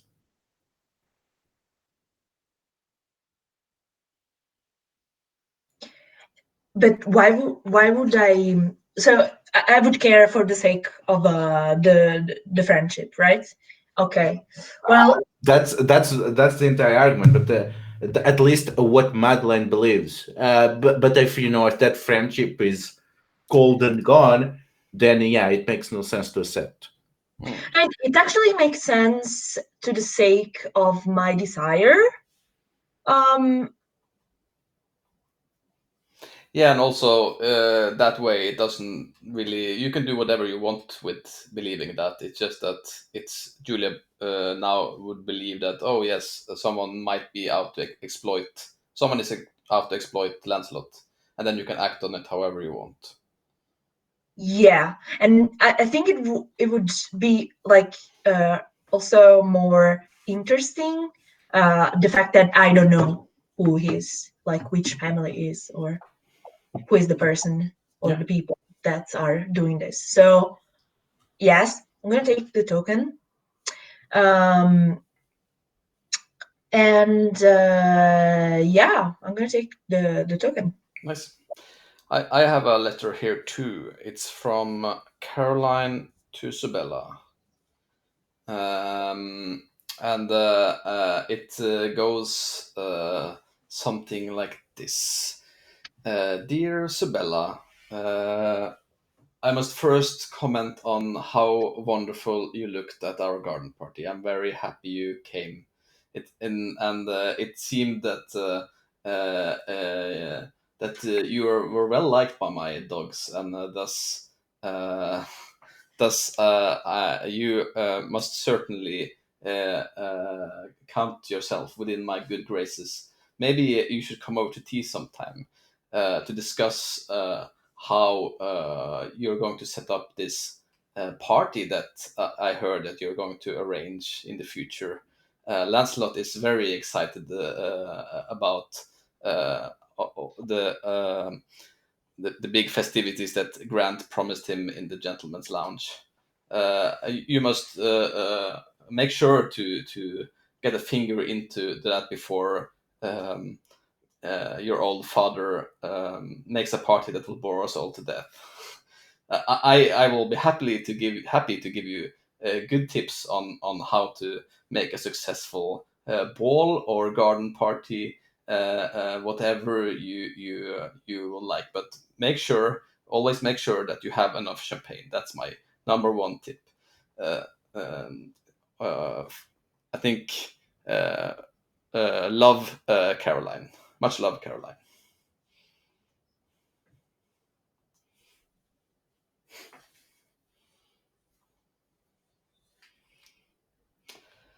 Cool. Is there anyone else who has any letters? Any? Yeah, Sabella submerged by letters. Everyone is writing to Sabella.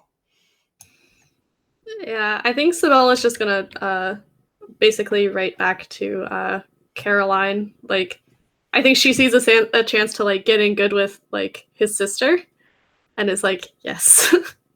So, basically, just like a short note of like, of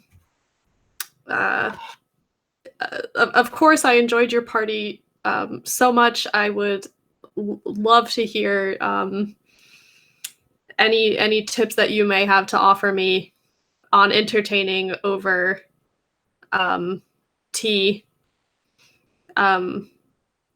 This will be my first large gathering, and would love any guidance that you could share, basically. So she's like, yes, girls' night. Yeah, that was Caroline's reaction receiving the letter. Cool. Plotting against Lancelot. Nice. Do we have any further letters? Yeah, to Sabella from everyone. From everyone, yes. Cool. Then we go into the upkeep phase. What is special for the first upkeep, first upkeep phase of the game is that you'll get to decide what your conflict is. What is it is called? Let's see. There is every character in a good society game has some kind of like a conflict between two things, like two opposites. That is like they're kind of like the engine for how like what their main struggle is basically. So, for example, it could be for maybe let's say Subella to the kind of like safety versus ambition or something like that. Something broad, so that you can change. So you don't make it like about a specific person or specific relationship. And this we will go through every upkeep phase after, and it will like make you will see on, I think it's on your, is it perhaps, yeah, it's on your character roll sheet. There's an inner conflict box where it says like where you pretty much like get XP, I guess, towards like the big um, when you have filled out every one of these on one side, you get to have like this backstory building moment where you get like a big kind of vignette where you see the character discover or something like interesting about themselves, like character development, pretty much. So you see it there. It says like, for example, you took action in the pursuit of this. You sacrificed something important to you for this. You hurt or pushed away someone important to you for this. You degraded your reputation or went against your consciousness for this. So basically, this is the XP of the game. It is it's a important kind of choice, I guess, Where are you looking? at the character role sheets. Oh, I was looking at the character tab on our thing. Sorry. Okay. That's something different. All right. Yeah, there is. I don't know where. There we go. I got it. Okay. Oh, blank versus blank. Okay, got it. Yeah.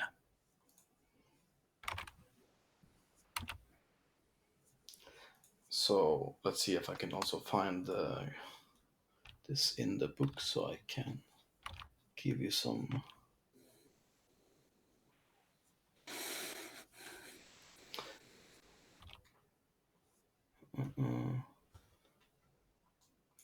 Let's see.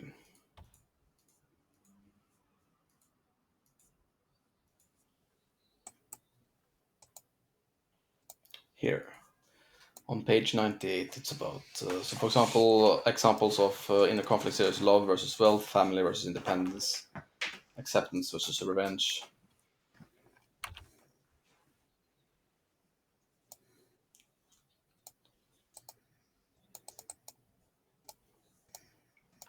And basically, like, this is the engine for like your long-term growth. It might not be like the kind of immediate drama thing, but to see like the development over, like, we're gonna play at least I'm thinking 4 or more cycles here, so we'll get to see like how your character progresses towards one of these two, basically, like, axes, I guess. Does anyone have like any idea what this might be for their character?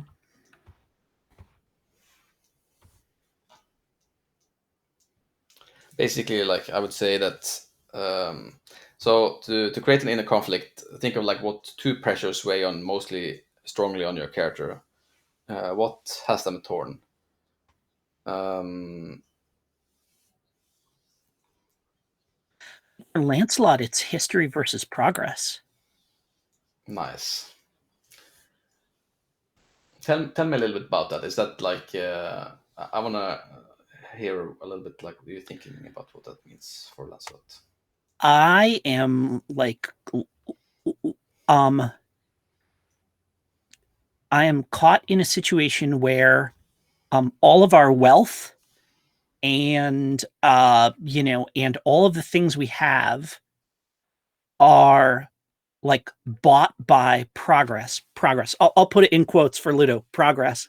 But are bought by progress, like our like proximity to progress is what buys us access to history, right? So all of this social climbing and everything is trying to like wedge ourselves into all this hereditary privilege and like this accretion of status and all that kind of stuff and everything. And like we want to enjoy the privileges of that without having to, like, I would love to have all the respective status of being able to like have the access to that history while still enjoying the fruits of progress and not, like, I'm very much a like I think I so want to have my cake and eat it too. And like I think that is like the over, like, if we've established anything about Lancelot, it's like, like, to his friends he'll be like, oh, my dad's such a goofball, what a hick, all this kind of stuff and everything. But as soon as my dad shows up, it's like, oh yeah, I'll do everything I can to make sure you don't have to, deal with any of this crap. That's why I'm here. And so like balancing, I think, history and progress feels like kind of one of the principal things that he's dealing with right now. And like I feel like if he gets too sucked into the history part of it, his dad will, get upset and he'll lose the fruits of, or jeopardize the rewards that come with being part of progress. And if he gets, two on the other side, then he'll get rejected by that history that he's trying to access. Does all that make sense? Yeah, I was immediately thinking of a situation where I use a token to make a bastard son in America. Yeah. Oh yeah, absolutely. Sure. Stuff like that. Sure. Yeah. Cool. Nice. I really like that. That's interesting. Yeah, does, yeah, exactly. Why does he clam up when I talk about, oh, you've met some, Native American princess, and it's like, not because he's embarrassed, but because he's embarrassed. Yeah. So yeah. Cool. Let me tell you about your brother. Yeah. Nice. Does anyone else have thoughts about their conflict? Is there a place on the character sheet where we can put that, or should we take that on a note at home, or what? That is a good question. I was also looking for that. There doesn't seem to be on the sheet where we can a place on the sheet where we can put that. It doesn't. That is a bit strange. So strange. I guess I'll make a field or something, I guess. Let's see. I can do this without fucking up the whole.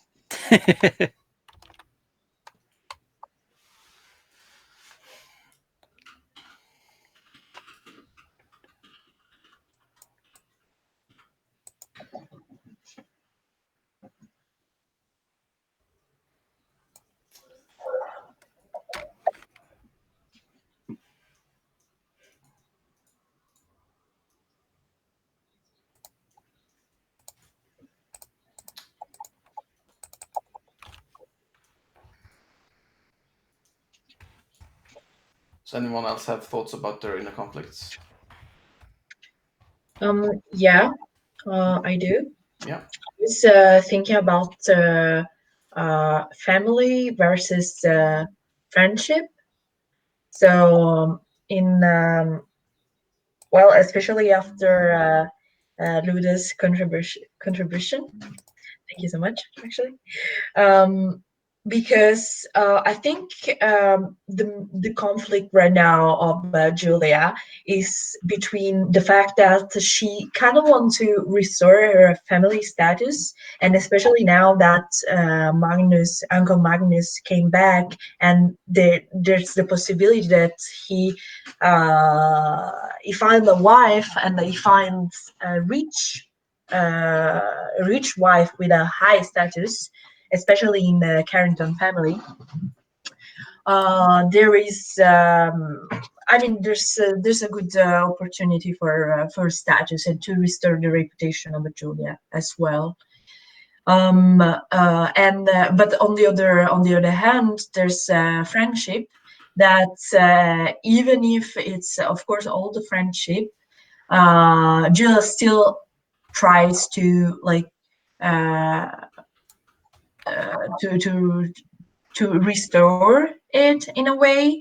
And now that she knows that there's someone who wants to compromise Lancelot's reputation and even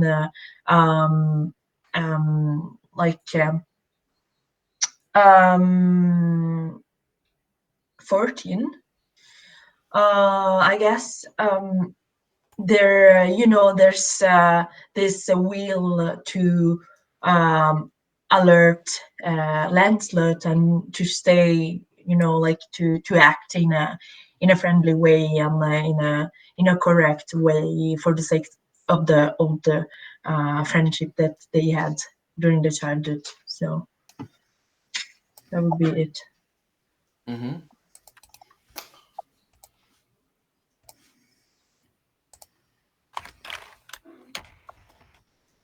Can I spend a token to establish something about the story here? Mm-hmm. If it's okay with Fran, I want to establish that Magnus is gay. And like nobody talks about it, but you know it. And whoever you set him up with, it will be like family versus friendship. Like it's not going to be a happy marriage. Wow. I very much agree. Oh my god, that's amazing. I love it. Nice. Yes. Oh, Actually, you know what? Those rows were hidden. nice. So I just clicked the so we don't need to add them. They were just hidden there. So yeah, no. That's Haley knows what she's doing. So okay. I was a bit surprised. Yeah, we just had them hidden. So there they are. Oh well. Cool. I also really like that addition, Joel. That's cool. We gotta have some gays here in my Regency romance. Yeah. Oh, and that opens up the field so much for my favorite character. Oh. Yeah. Nice. Cool. So we have one for Julia and for Lancelot. Subella and Madeleine, how are you doing? Also, Um, yeah. Go ahead. Okay. I was thinking that mine, I don't know exactly how to phrase it, but I think it's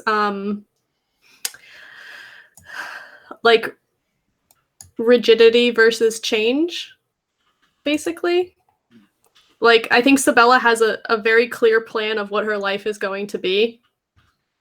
And her inner conflict is, I think, whether she's going to try and just like stick to that plan and like marry Lancelot and do whatever like she's got to do and take care of her dad until he's old and like all of that, or if she's going to like do even the same thing but for like a different reason. Like right now she's interested in Lancelot because like he has money and she needs money and like it would like benefit everybody basically. But like now after talking with Jonathan, he's like, "Oh, you should go to America." She's like, "Well, I know an American." Like so it could, I think it could still even turn out to be the same like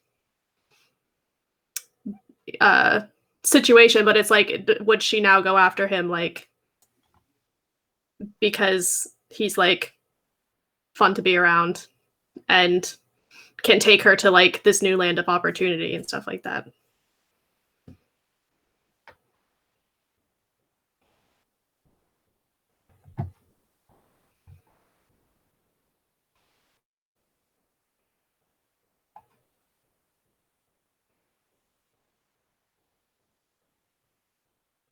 You're muted, Mikhail. What was the wording of it? It was like rigidity versus change. I like that as a Maybe word. status quo. Yeah, I think I had like family versus self-actualization as well, but I didn't know if there would be like a bunch of different like family. I would almost also Thanks. think like tradition versus ambition or something like that. Yeah. Yeah, that's pretty good. I was kind of thinking that too, but I don't know if it's like traditional for her to like I think technically she's like marrying down with Lancelot. Well, So it's like yeah. That's true. Cool. Well, it seems like it feels like it's security versus uncertainty or something like that. Or security versus adventure. Security versus freedom is always the Yeah, security versus freedom. Yeah. I like resilience versus flexibility. Yeah, there you I go. think maybe it's that, yeah. Thank you, Ludo. Something like nice. that. And then lastly, Madeleine. Yeah, I think Madeleine's conflict is integration versus assimilation. Because the conflict that seems to drive most of her scenes is either, to be more like an English lady, slowly give away things of her culture, give her away her religion, even join the banking business of the Torianas. Basically, on one side, let herself be assimilated to have in exchange of having more acceptance and fitting in better. On the other hand, is integration, in which she is herself, she keeps to her pursuits, she keeps from her position as no subordinate to a partner, she keeps her role as meddler, she indulges on cultural behavior that's maybe not as socially conforming, but basically she tries to steadily reinforce her position so that society can integrate her or not, even if she's fighting against the tide. And I think those are the two forces pulling her on opposite directions. Yeah, I see that. Cool. Then we have our inner conflicts. Now, I think none of you used your monologue tokens. So now, any player who did not spend their monologue tokens during the cycle must immediately spend it to trigger a monologue of another major character. If possible, this should be a character that did not monologue during this cycle. The player using the token may ask a specific question to shape the contents of the monologue. So, what do you think of Henry now, for example, or simply ask the major characters what their thoughts and feelings are.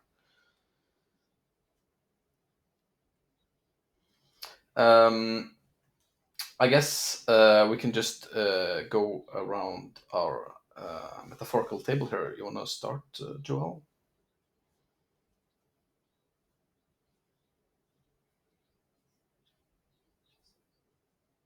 You're muted.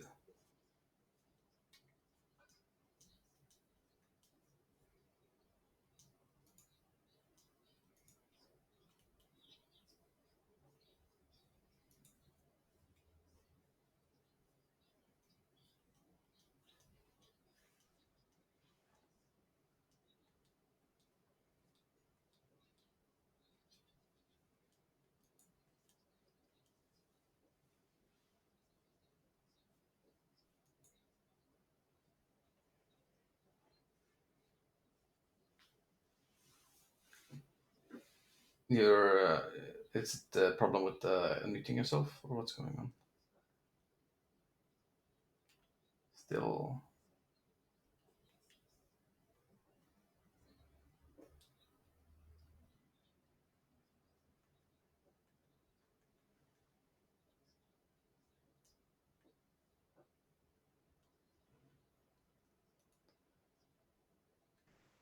So since there's difficulties, I just I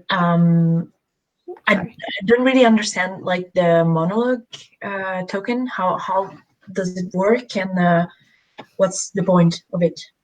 Yeah. I was muted saying that I didn't understand either.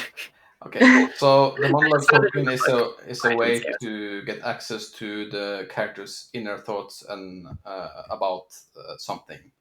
So you use the monologue token to ask another character what they are feeling about something specific or just in general. So I think I used it last session on Subella, I think. Because it was a specific moment where I thought, oh, it would be very interesting to know what Sibella is thinking right now. And that's a typical moment where you would use a monologue token. But when you don't use it during the play cycle, you get to do it in the end to do a upkeep. So you can either ask a specific question, for example, uh, what uh, what do you really think of your father? What do you think of your father's home, Lancelot, or something like that, for example? Like, or you can just say, what are you feeling right, like about, and the player can then do whatever they want with that. Yeah, got it. Okay. I want to ask Lancelot what he thinks about the length of their engagement. Like, now that we get to know Lancelot, him being in a relationship with someone for 3 years seems like a lot.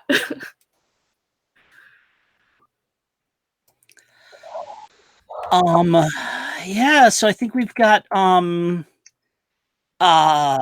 so this is like Lancelot in his bedroom, like, which is a fucking mess, right? Is just like clothes strewn all over the place and everything, like, and he clear like it's not filthy, right?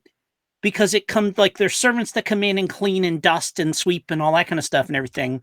But like his chest of drawers is like, has that thing where like the bottom drawer is open the furthest and then the one over it is open, like tiered, like that, so he doesn't have to actually open them. He can just reach in and grab through and pull stuff off. And there's like, things are just like thrown on hooks and stuff around there, and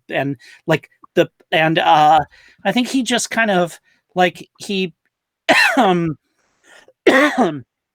he comes walking into the room and he's got a snifter full of brandy from downstairs, and the snifters really aren't supposed to leave the den, but whatever. He's, he brings it into his room and he's like rubbing his temples, and he sits down and he puts the brandy snifter on the end table next to the bed, and he picks up the letter, the most recent letter he got from Sabella, and he sighs. And he looks vexed. And he says, "Oh, Oh, Sabella Carrington. Oh, we were young when we made this promise to each other. And I was so angry at Julia, and I wanted to hurt her. And it just didn't work. She didn't care. And I keep expecting her to find out and be very cross with me so that she can have it out with me. But she doesn't seem even that interested. And I enjoy your company. And the looks that you give me are... It's gone on so long that I know to call it off would break your heart. And I don't want to be responsible for that. So perhaps if I draw it out long enough, you'll just break it off yourself and save me that burden.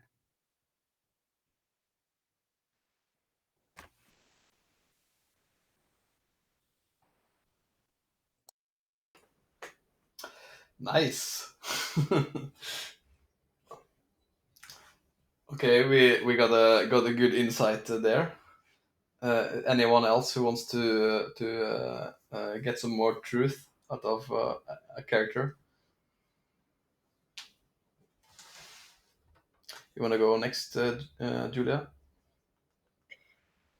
Who are you giving your token to? What are you asking? You can also,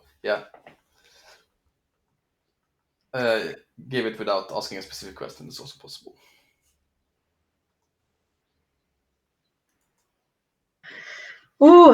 I would like to give my token to many people, actually. But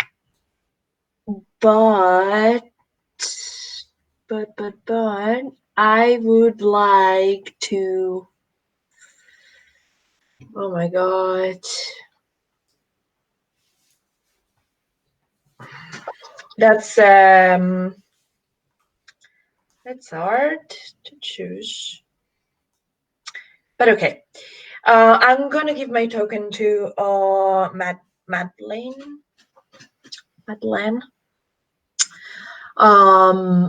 Because I really want to know on her perspective, like what is up with the Carringtons, like what is up with it.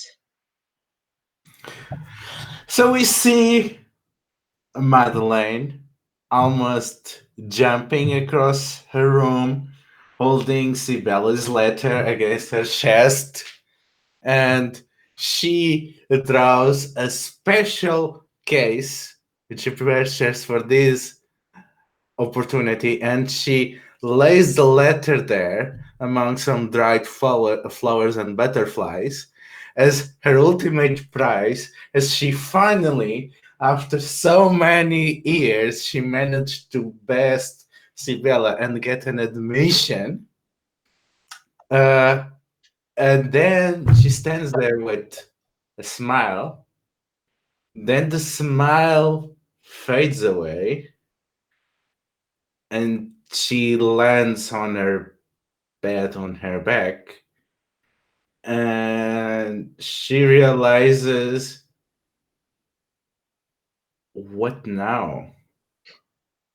Without a rivalry, what can keep me driving against this deluge of shit?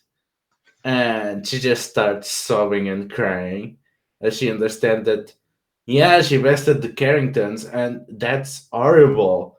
She has no more challengers. She has only fights that she can never win because it never relies on how good she is, on how capable she is. She is just a torn sheet of paper on the wind.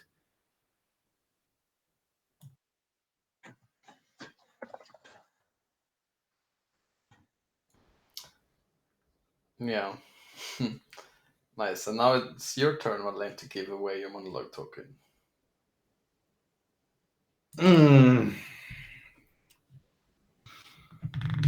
mean, this point it has to be obvious. So, no, actually, no. I can choose Julia or Sibella still.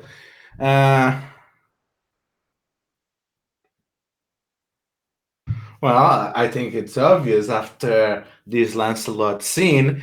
I gave my monologue token to Julia and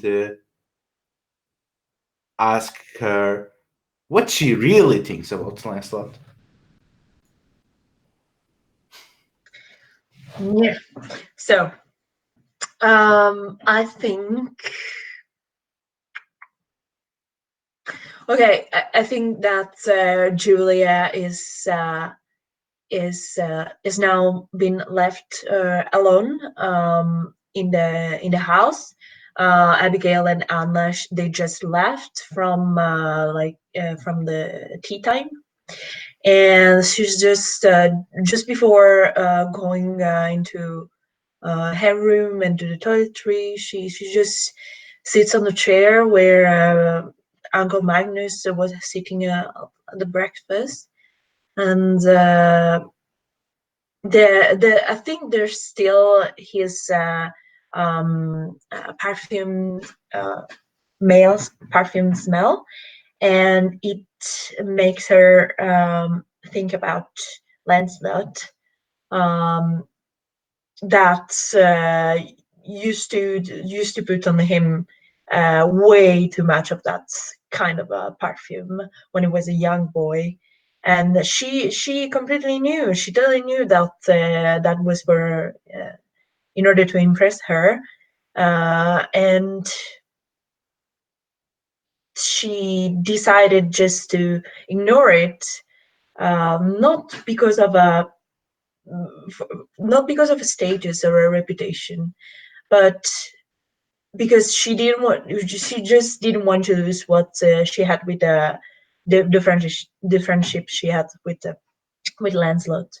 Eventually, she ended up losing it anyway. But she thinks it was better that way because she could never see Lancelot um, as a potential husband.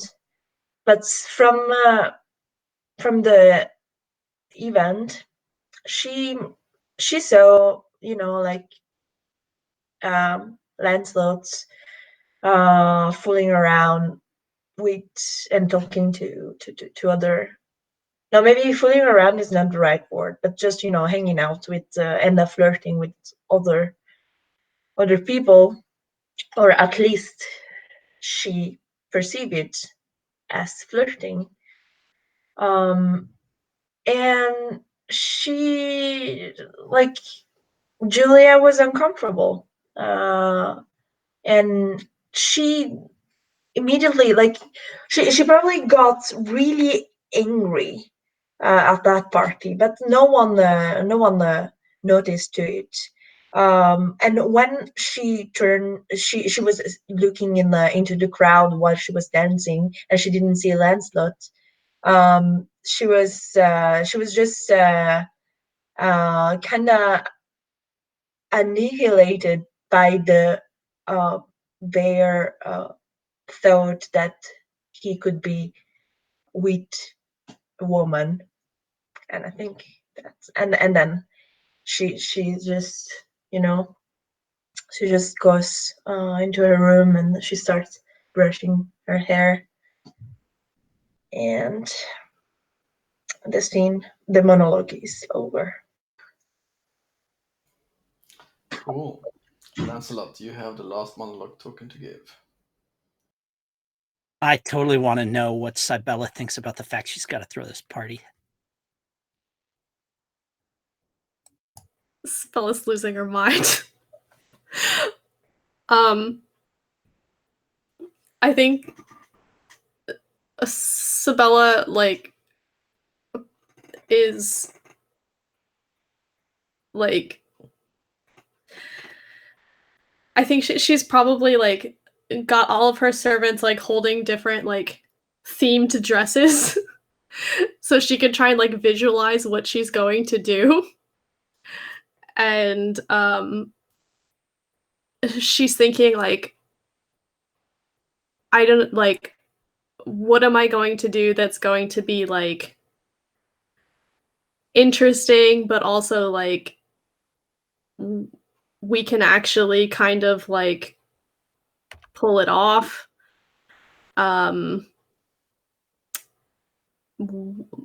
What like who's like going to show up basically. She I think just like I think it's one of those things where she knows what to do in theory. Like she knows who to hire chairs from and stuff like that.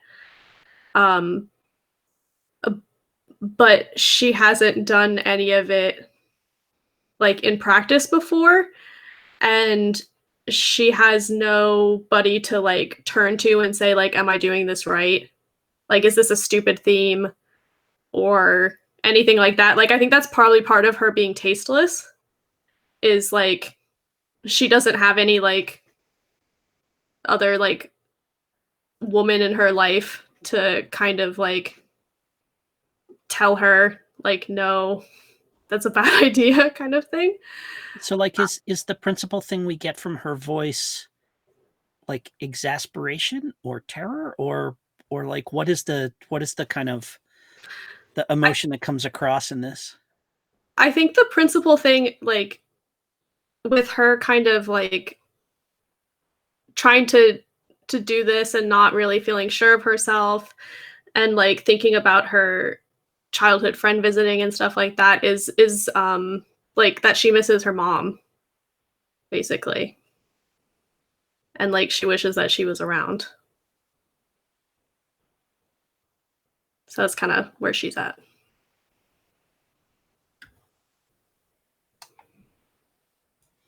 Nice. Cool. So that was all the inner monologues. Now that we know what they're used for, I'm sure that you'll find opportune moments to insert these in play as well. They are great. I think as we also hear, it gives really a lot of extra to hear these monologues going on. Also gives the player who gets them an opportunity to reflect about what's actually going on. So that's kind of cool. So the next thing in the upkeep phase that we refresh our resolve token. So that is okay. I get 3 tokens, I guess, and that is that. You don't get. No, you don't get any. Too bad. I get more. Good for me. You would normally then progress your inner conflicts, but they are new, so we don't do this in this round. We review our collaboration choices. So if you go to the collaboration tab, you look at the romantic comedy. Are we still doing that, do you think? I think we are. I think this looks pretty much the same as for me. Is there anyone who has like anything that they think that this is not? Are we doing something different now in any way? No, I think we're doing fine with that. Yeah. Cool. I think so too. If there's any of you who has desires that they think they want to replace, like they don't fit anymore, you can do that if you want. Are all okay with the desires we have for now? Yeah. Fran, you too? Yeah. Yeah. Cool. So that is basically it for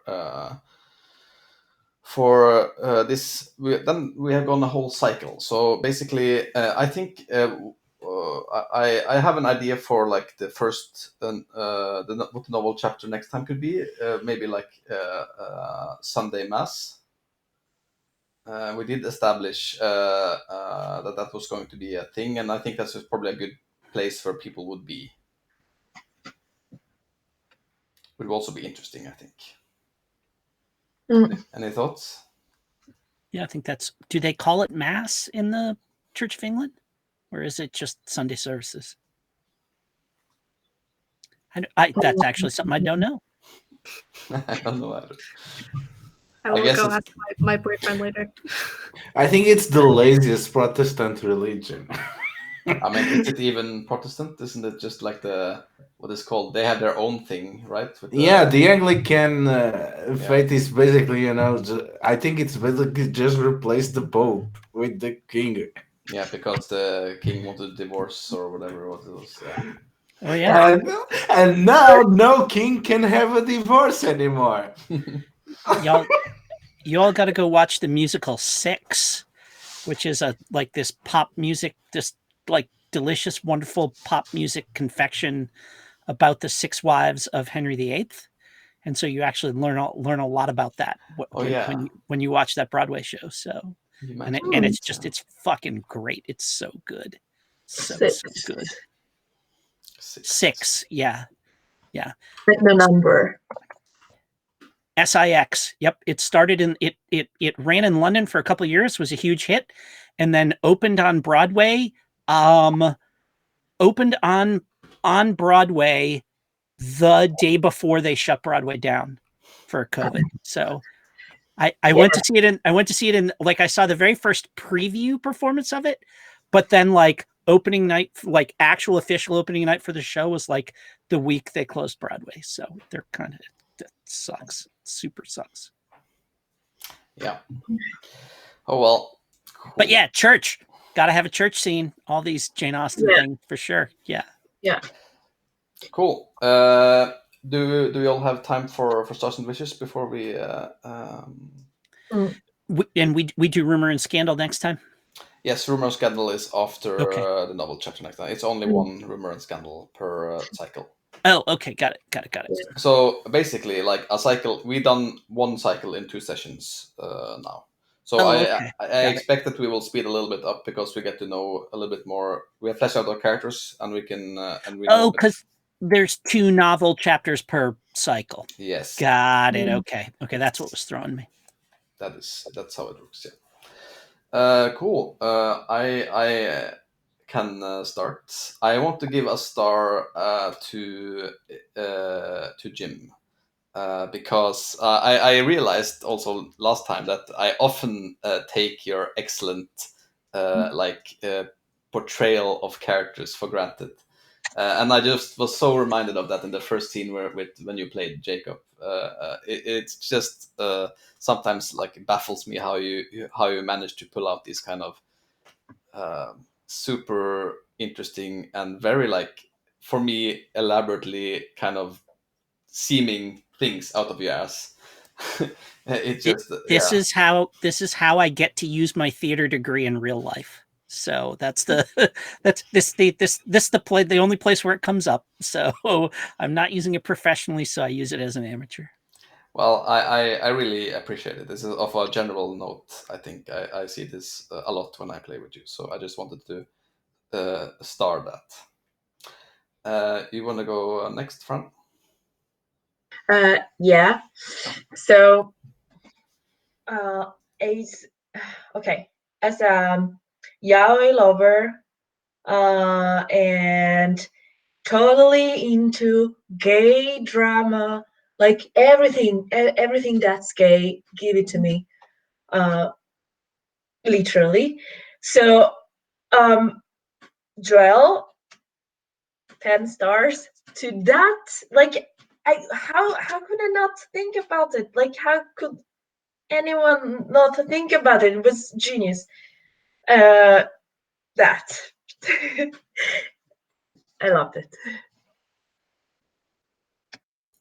Thank you. It's possible that's what I'll be using most of my resolve tokens on.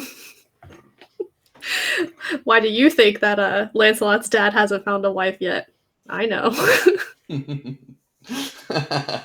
Nice. Oh, yeah, that's the other reason he's embarrassed about. Yeah, well, in America they do things differently. So, yeah. Yeah, out in the frontier, nobody can see you hold hands with a Yes. dude. Yeah. Yeah. Nice. Yeah. Why can't I quit you? That's the Yeah. question. Only the beavers have to know. They Oh, won't cool. Yeah. You want to go next, Jim? Yeah, gosh, like other than the obligatory stars to everybody, because I love this game and everyone's doing fantastic. I really love it. But in particular to Ludo and the just like incredibly like one of the things that I talked about that I said I wanted to see in this game was like the fact that England is not in a vacuum and there's a whole empire and that it affects what we're doing and all that kind of stuff. And wow, Ludo, that scene with, when you were saying to Cybella, the fuck are you hanging around here for? Like the action's the action's on the continent. Here you're just some noble lady. You agree to go to Brussels with me, and you can be having dinner with like kings and queens and empresses and stuff like that. And so that is just the kind of like enticement, like couched in real politic and stuff like that. That was brilliant and wonderful, and I want to see more of that because he's just a really interesting character who is gonna just like bounce off of Lancelot just like they are not gonna I predict they are not gonna like each other, and I'm really looking forward to seeing how that goes. So that's just a great portrayal, and I was riveted by that conversation, so thank you for that. Yes.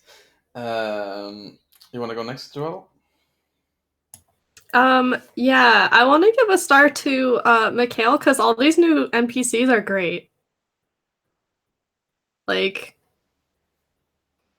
and also to Fran for Magnus. Like, I'm really enjoying all of the new people. And I'm also like excited to see Jonathan and Lancelot catfight. And like having an older bachelor in the mix, and like now like we get to like, if it weren't for like the vicar being introduced, we wouldn't get to have this like church scene and stuff like that. Like, I'm really happy with everybody that's like come into the game. So thank you. Also give that star on to Haley and we, who made these excellent NPC cards. yes. Cool. Ludo? Yeah, I had to double down, and honestly, both Magnus and Jacob, I think both Michael and Jim were excellent. Just strong portrayals, very good introduction. It left immediately clear what this character is about, and they bounced great from the respective main characters, which was amazing. I think those were really powerful scenes, and I think really they set the tone on of the session, especially Jim. We started the session pretty strong, and I think this is why we kept the level pretty high, even during the epistolary scenes. And again, Jim, another star because of the bomb being dropped already on the first cycle about the real position of Lancelot. So this is a very strong escalation already at the end of the first cycle, and this is gonna change everything that how we see the second cycle. Yeah. I'm gonna go ahead with my wishes here. I'm gonna say like sneak in that I definitely it's also like a sneaky star for having more like queerness introduced here, but I definitely want to see the evolvement of how like this whole, because it was like in the start set up almost like a very like kind of straight narrative most times. Like, and I would just want to see this whole kind of thing collapse. That's what I want to see. I definitely want to see like this, like some of these characters find themselves in love with people that we didn't think they were going to be in love with. So that's what I wish for. You want to go next, Fran?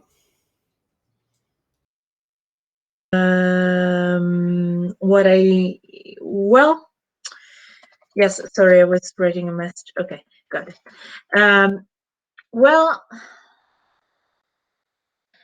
I don't really know.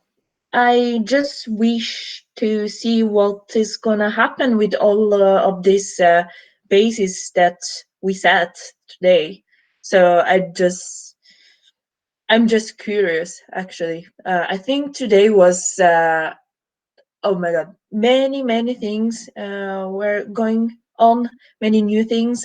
So I'm just wishing to see the development of all of this. But there is like, I don't feel there's lack. There's nothing else I could wish for, I think, for now. Nice. Yes. You want to go next, Jim? Yeah, I'm living for Party at the Carringtons, man. That's that is like it's like doesn't have to be next time, but I do want to make sure we do play that scene out, because that's going to be great. I'm really looking forward to the shenanigans that are going on there. I did try to advance your agenda. I think we're definitely going to see it.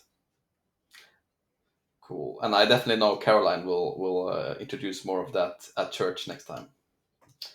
We're gonna go next, Joel.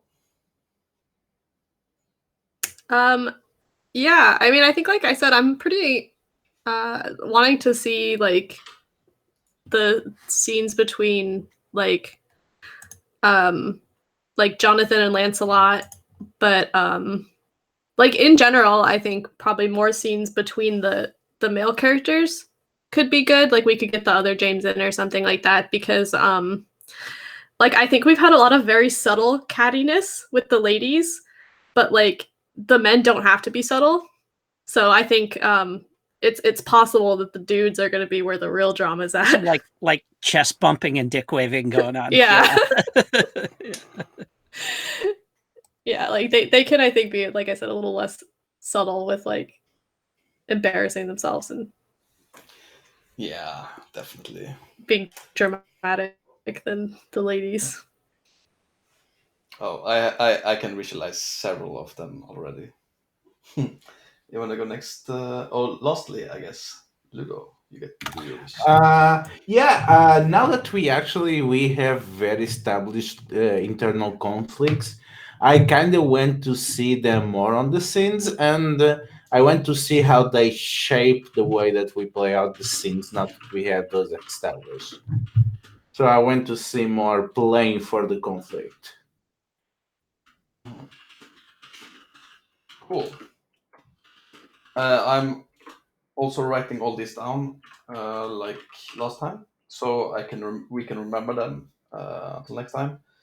That's all for this session. I had a great time. I am extremely loving this game, and I just really look forward to seeing where this is going to go. And yeah, thanks to all of you. This gonna be great, and it's gonna be even more great, I think. Yeah, thank you so much. Yeah. Have a good evening. Yeah, you too, guys. Good Bye. night. Good night, everybody. Thanks. Bye. Thank you.